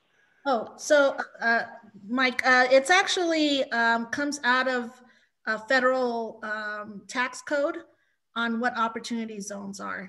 So it's actually, you know, it could relate to the bus because it's always about where development happens, but it's definitely what investors or people who want to save on their taxes, some opportunity to turn their capital gains over time so that they're not taxed on it. Okay. Yeah, you're right. I just spotted in my notes where I have information here about the U.S. Secretary of the Treasury. Okay, but is it the only best way to describe it is the only item in Tucson that's under the Opportunity Zone label at this time? So what I understand is that there's several areas in Tucson that meet the Opportunity Zone guidelines, and so I'm definitely far from a good expert on this. So I just know enough to be a little dangerous. Okay. I just posted, sorry, Mike, I just posted on the group chat the map of opportunity zones. So you can look at it and zoom in and figure out where the opportunity zones are, if you'd like. Okay, thanks, Jim. Let me, I'm trying to save that and copy it now. And then my other question, which I'm not looking at my notes, so I'll try and do it real quick. In the slides, it was talking about the $20,000 per year was considered, and let me see if I can pull it up real quick, self-sufficiency standard for one person. Hopefully we'll get into this later as an entire commission. As my notes I was sketching about this, that means, in my view, they're saying that you can live off of that, and you really can't because I've tried. I'm looking along the lines more like 35 grand just to, you know, be comfortable in some form or fashion. But again, we can get into this later. Thank you, Jim. Okay. I just also posted the link for qualified census tracts. That's another map definition of areas that are of designated need federally, for anybody who's interested. Any other questions before we move to the next topic? Thank you, Liz. You did a great job. Appreciate all the work you put into that. So our next topic is the Central Business District research and updates. From a time check perspective, we are running a little bit over today. I apologize about that. This presentation was requested by the Mayor's Office and was recently added to the agenda. Barbara Coffey, the Economic Initiatives Director for the City of Tucson, is going to provide an overview of the Central Business District, a current process to update it, and related research that the Commission may be interested in hearing about. Barbara, we've got 15 minutes for this agenda item, so take it away. I won't take all of that time.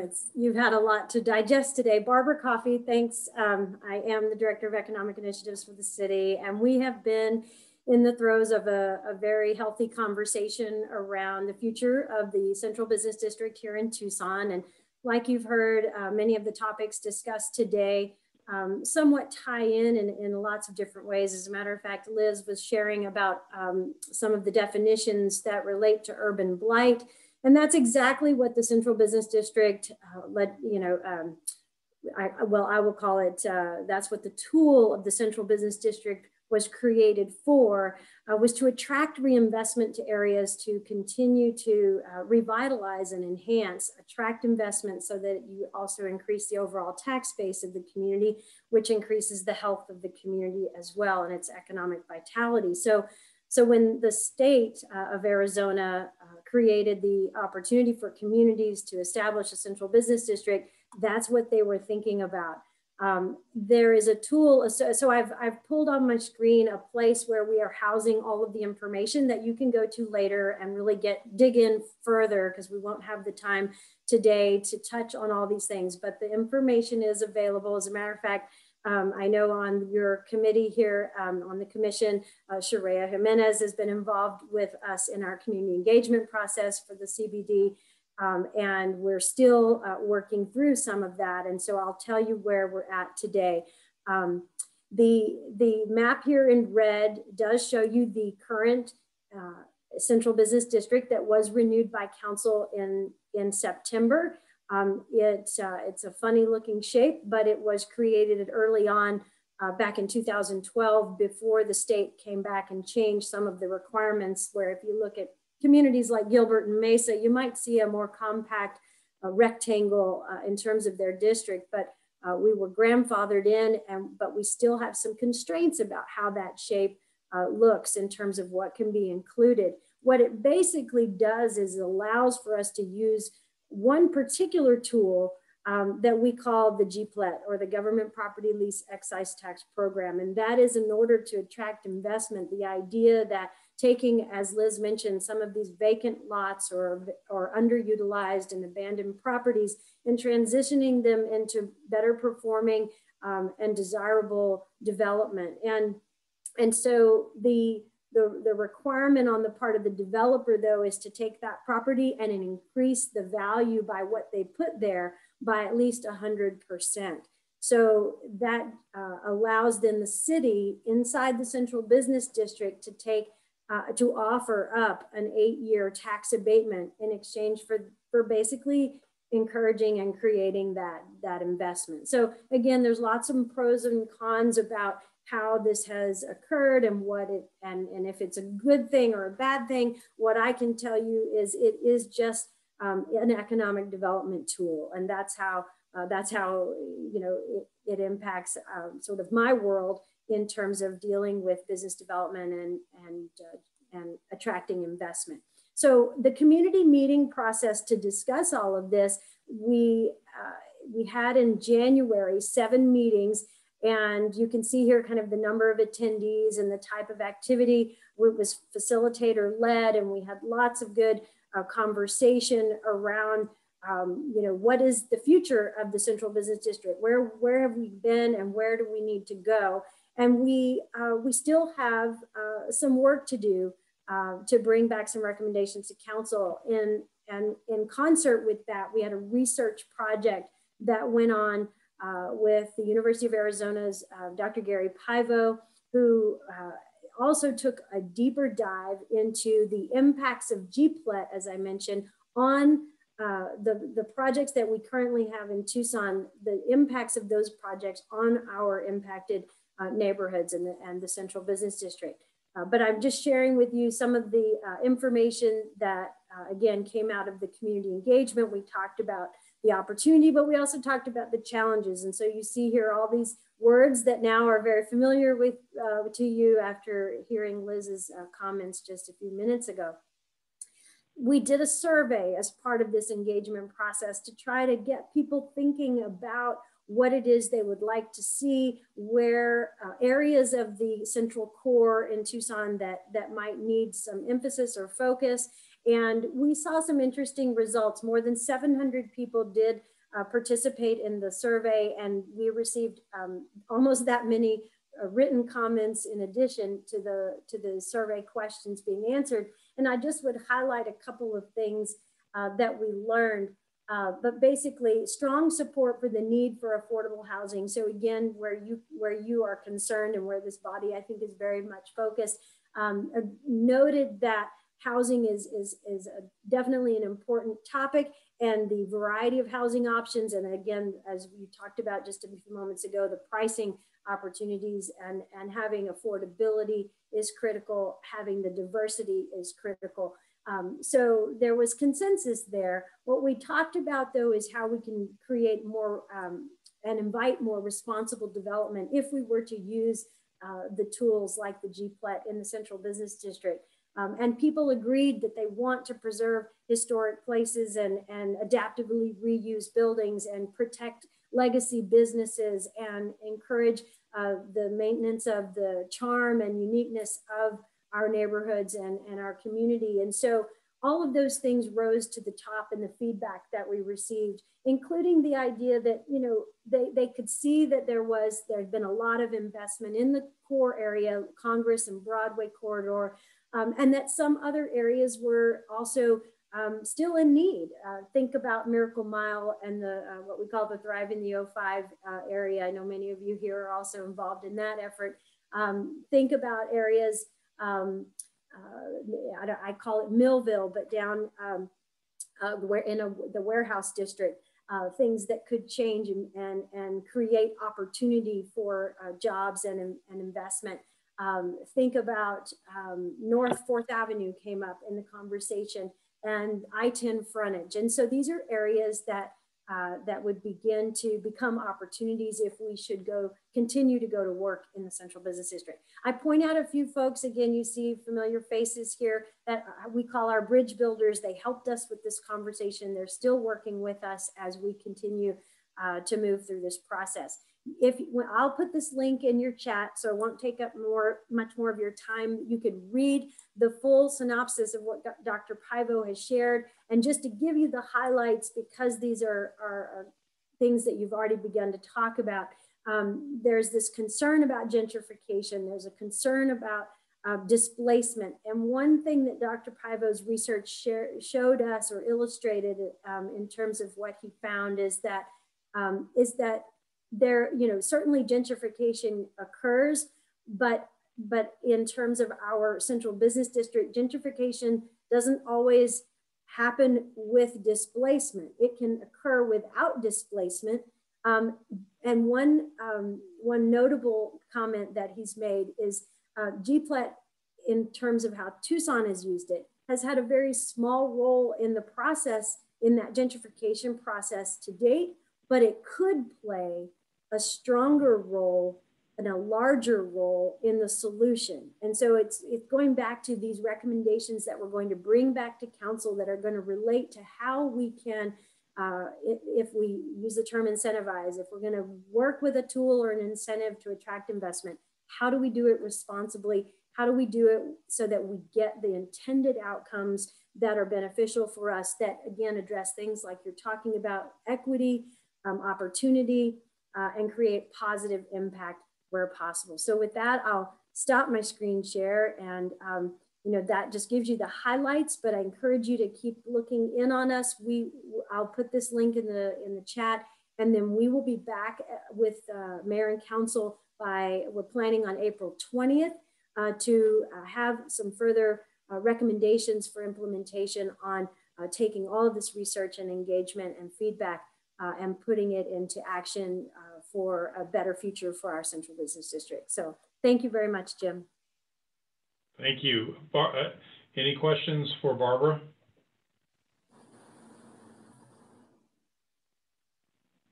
Barbara, I do have one question. That map that you had up originally with the red, that is not the current Central Business District. Is that the proposed? It is. It's the current. The current. So we, what I was going to share is that we are looking at whether we might expand or modify the Central Business District. That can be done according to statute, and that is something that we are bringing back recommendations to Mayor and Council for as part of this conversation. Interesting. Okay. Great. Thank you. Any other questions? Yes, Mindy. I'd like to make a note that I have a particular concern about gentrification and displacement, because as I'm recognizing neighborhoods that are now being taken over by disposable income working younger people. How are we going? It's an important topic for me on how we can address, or where do we address the gentrification and displacement issue? Thank you.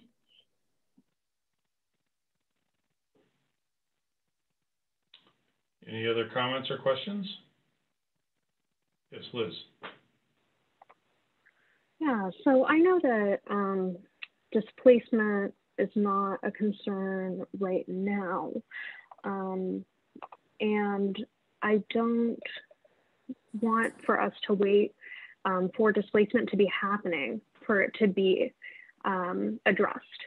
And I am wondering how the Central Business District policies are being looked at in a way that these businesses are being developed and possibly having any sort of responsibility towards the communities that they're being developed in. So these are the topics that we're talking about. And again, when incentives and tools like this are discretionary, they can be utilized to further our goals. So when we talk about, addressing the issue of needing more affordable housing or more public or open spaces, or protecting historic properties, or providing space for legacy business, or creating, really having the teeth in the agreements with the developers about creating opportunities for those things, or again, keeping a place for small business, or adding transit amenities or pedestrian linkages, or, so these are the things that we can ask for when we have something to work with. When absent having a tool or an incentive, and this is just philosophically how it works, right? Absent having those tools, a developer can technically come in and, in accordance with any current zoning or ordinances that the city has, they can pretty much develop how they should, how they are able, right, with zoning. when they come to us and they want assistance because the project might not happen sooner than later, it's not quite market ready, but this opportunity allows for them to move forward because it makes a difference in their financing and their access to capital for this particular project. When they come to us asking for that incentive in order to make that project possible, that's when we can ask for these things that are above and beyond and create what we're calling community benefits for the neighborhoods impacted. So we really should be with an eye on the idea that it's an opportunity to encourage the kind of outcome and really kind of force the outcomes that we want. And so we're having this strong conversation so that we can get on the same page about the types of things that are key priorities for us to impact in the community. Thank you. Any other comments or questions? Yes, Shri. Yeah, I just thought it was interesting in that the Pivel report too, just how much lack of data there was. And I think that stood out to me as well, was just that I think also for a lot of this housing analysis, even, you know, all these issues are interconnected with housing and development. We just need better data, and I think better understanding of the performas and how they work. I think that's, again, a great reason why we have Jim Tofel as our chair, because you look at these things all the time. And I think what we can reasonably ask, right? Like, you know, because again, the more red tape and bureaucracy we put in development, the more we disincentivize it. And so there's this balance. There's this very fine balance, and that's true at the small scale, and that's true at the large scale. At any scale you're working at, it's tough. It is, you know, it's tough and it's risky. You know, housing is risky, and people are taking that risk. You know, whether they're building a duplex or whether they're building, you know, an apartment complex. And how do we reduce those risks? How do we make it, you know, economically appealing, but also, you know, find that balance of, you know, the carrot versus the stick. You know, so. It's tough.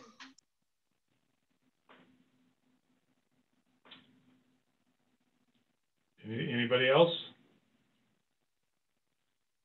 Barbara, we really appreciate it. Thank you for sharing with us. I might be following up with you tomorrow, because I've got some other thoughts. Thank you. Thanks, everyone. Our next agenda item is agenda item number 8, COVID rent and utility assistance. It's going to be led by Terry Gallagher, who's the Deputy Director of the CEHD, which I'll tell you, I'm not sure what that acronym stands for. But Terry, you've got about 5 minutes, so. Yeah, let me see if I can share my screen right off the bat here. Okay. Can you all see that? Yes. Okay, great. So I want to just cut right to the chase and let you know that on March 9th, the City Council will have a contract before them to approve giving the funds that we have, which we have $16.2 million to a fiscal agent. That fiscal agent is called Community Investment Corporation, and they're going to have a portal that people can apply and receive rental and utility assistance. So, so you can see here, the eligibility requirements are probably something that you'd want to know about right off the bat. Someone had mentioned the 80% or below of median income. That's something that the Department of Treasury has required. And of course, the rest of them here are, you know, the renter has to have some hardship, has some housing instability, and it has to be related to COVID-19. A lot of times people ask, what is the 80% or below figure? I think this is a chart that's kind of helpful. You see on this side here, on the right-hand side is 80% and below in the household size. So these are the households we'll be targeting, is that household size income. We want to let people know what's going to be covered. I think probably one of the most important things is number 6 here. The city and county will allow up to 12 months of arrears and the next 3 months of rent and utilities assistance. Also, number 7 is really important. There's no cap in the assistance that will be given. We do have some priority populations or referral sources. We're working very closely with the constables because they're the ones that are seeing the people that are just about ready to be evicted and kicked out of their apartment. So we're working with them, and they'll have a referral directly to Community Investment Corporation. And then the rest of these have a prioritization. You know, there's income, time unemployed, months of back rent, risk of immediate eviction, which ties back to number 1, and the time that the application was submitted. So that's a quick overview. I did want to let you know that the community altogether has received over $31 million. The county received a little over 15, and we, the city, received a little over 16 million. So that's a quick overview. Are there any questions? Yeah, hi, this is Wendy Asher. I have a couple of questions actually. Does the payments that'll be made for arrears, does that include late fees? That's been an issue for previous cases. And then can individuals access this portal, or does it need to be through a referral process? Because you mentioned the constables. Right now, the portal is open, and we're taking, we have kind of a wait list. So individuals can access it, but also we are letting landlords access it and say if they have some people that they are renting from them, they can, if they need assistance, they can access it too. And one last follow-up question. If a landlord agrees to take payments, whether or not it's payments that are initiated through the landlord's application or through the tenant's application, are they going to need to sign some kind of agreement that they'll not evict the person during that period of time? We do have an agreement that... Because we've been seeing that happen. Yeah, we do have an agreement that they'll sign that says that they, this payment will stop eviction proceedings. And the nice thing now is that we're paying 3 months forward also. So, we saw sometimes where you would pay the last couple months and the current month, and then, a month later, they're in the same situation. So there is language in there that to protect the renter. Thank you. Terry, real quick, you said 16 million from the city, 15 from the county, and 31 from where? 31 total, sorry. Oh, totals, okay. All right, thank you. That adds up to 31. I have a couple questions. Sure, go ahead. Is this for specific to rental assistance, or is this for utility assistance as well? It is a rental and utility assistance program. So we're working, CIC is working very close with Tucson Water, TEP, Southwest Gas. So when people apply, they'll also be able to not only apply for the rental assistance, but utility assistance at the same time. Can someone who lives in an unincorporated part of the city, like the county, apply for this assistance? Yes, the same portal. This is the nice thing. The first round, there was 3 different portals, 3 different application processes. Now with Community Investment Corporation, people anywhere in Pima County can go through their portal and apply and be assisted. We'll have some remote places set up throughout Pima County, not just in the city of Tucson. I mean, not us, but Pima County will, sorry. And can someone apply for move-in assistance, or is this only for eviction prevention? There is a provision in the Department of Treasury that if it's too late, so to speak, and they need to move out or they've been evicted, we can provide some funds for moving and deposits on a new apartment. And one last question, sorry. If someone has already received eviction prevention assistance within the last fiscal year or year, can they receive this assistance? Yes, they can. Thank you. Okay, Rachel Hutchinson had a question online. Send me a chat with that question. I'll ask it for you, and then Olga, go ahead. Just quickly, hi, Terry. This is just for rent, right? Not mortgage. Yeah, the Department of Treasury did not release any funds for mortgage assistance. And we're looking at potentially other sources that we may have at the city. We did provide over $500,000 in mortgage assistance in the first round, working with Community Investment Corporation. So I think that that is a distinct possibility that we'll make some funds available for mortgage assistance. That would be great. Thank you. You're welcome. Mindy, you have a question?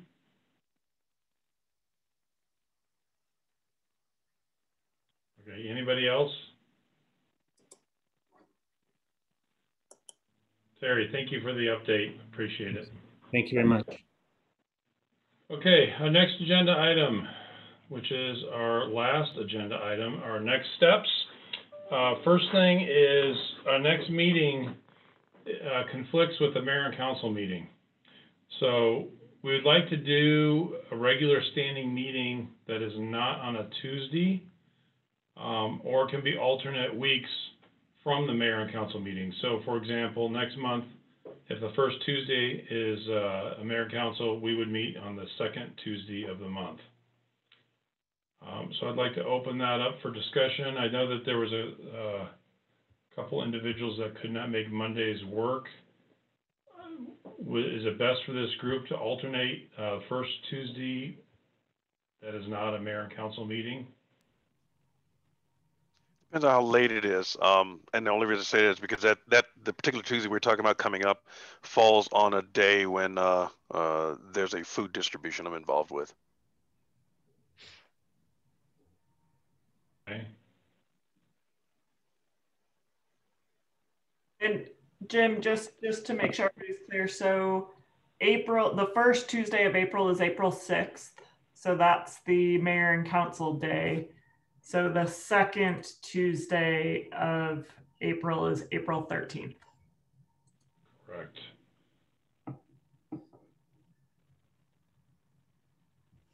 Does that day work for everybody? Thumbs up if it does.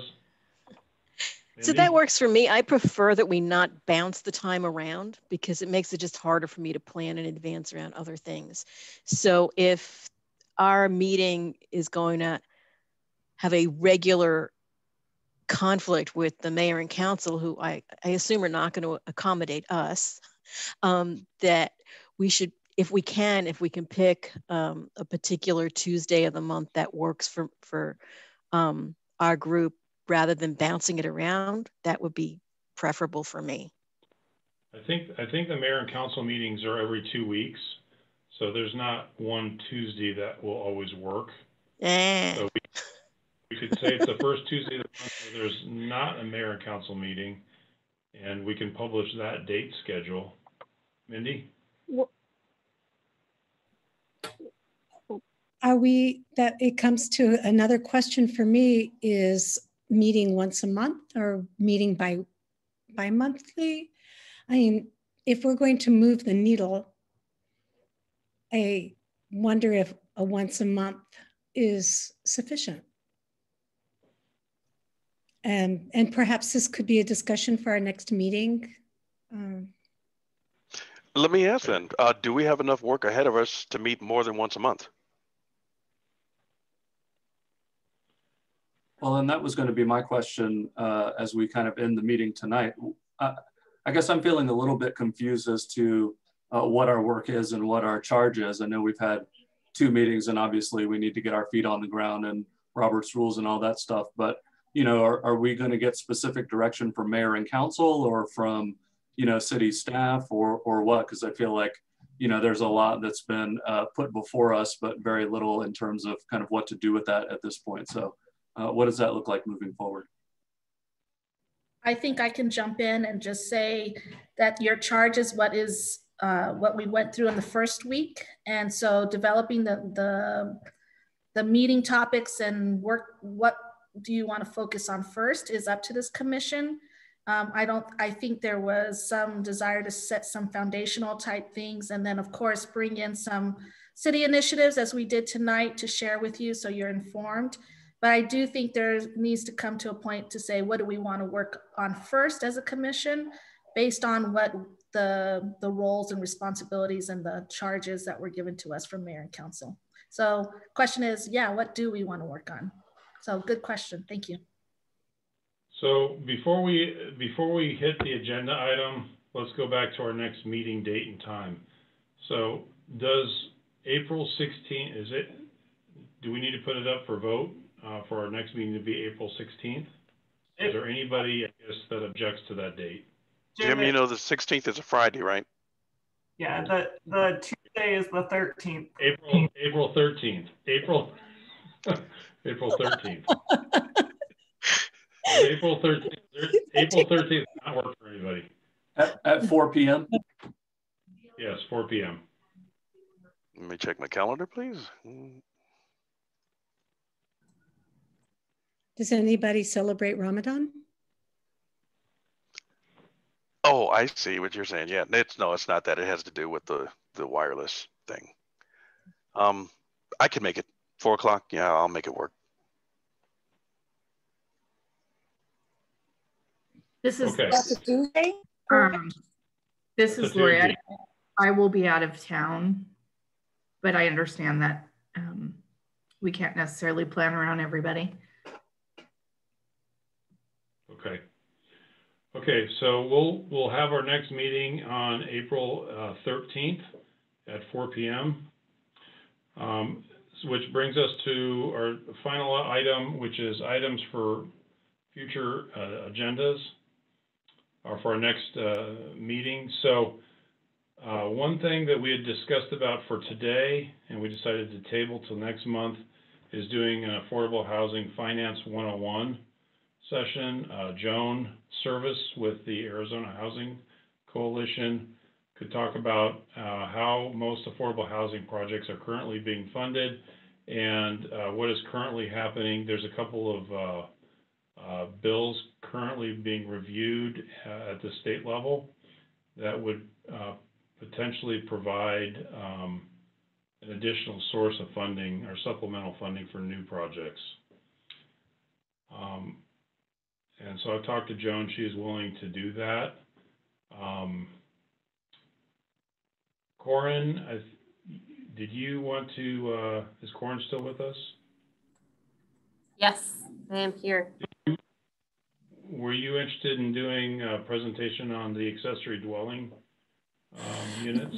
Yeah, we've been working on a code amendment and I would love to present that to this commission.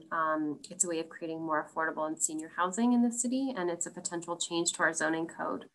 So we would love feedback from this commission. Okay. Does anybody else have thoughts on other agenda items? Yeah, I do. Go ahead, Jay. I'm sorry. Go ahead. Yeah, I was just going to say, kind of back to my previous point, I'd love for us to, think about how we can narrow down some of the things we want to deal with and, set some goals and ideas about, just the idea of affordable housing, right? I mean, it's such an enormous issue. If this commission is going to, quote unquote, take it on, what exactly does that mean? I mean, we've talked about gentrification and displacement, again, a huge issue. So, how do we as a group kind of figure out and boil some of this stuff down about, what we want to pursue, and then how exactly, what does that even mean? So that seems like a big discussion to me, and really sets the table moving forward for getting some work done. So it seems like a lot, but I think it's something I'd like to see for sure. I agree. Okay, we'll set that as an agenda for the next meeting as well. Yes, Shreya? I was just gonna add real quick that, yeah, for me, moving the needle comes down to kind of two or three broad categories. One, which I've already brought up, is the financing. Like, where do we find the money? What can we do legally to tax? Maybe, again, like short-term luxury rentals, that keeps coming up again and again as an issue. And then some of these things are like local, and then some of these are state level. So understanding those structures is really important. And then the second, so there's like this big broad category of policy, what we can do.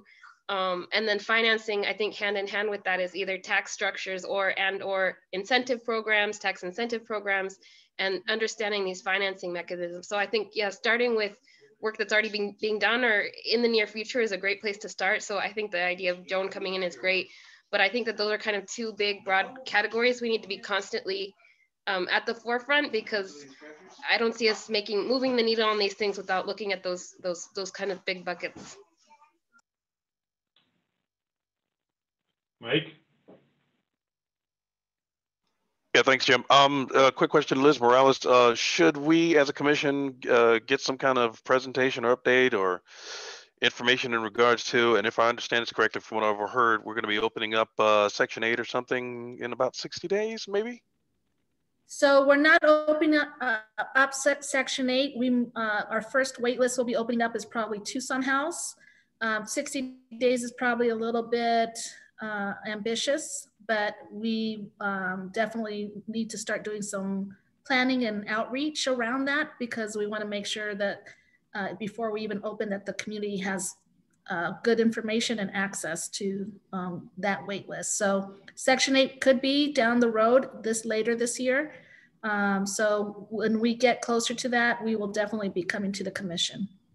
Okay, I was just wondering if we needed a primer on some things that are coming up that we're not aware of or may be aware of. Yeah, no, good question. Thank you. Okay, any final comments or questions before we adjourn?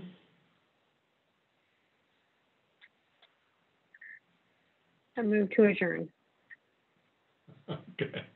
Without objection, we are adjourned. Thank you, everyone. Night.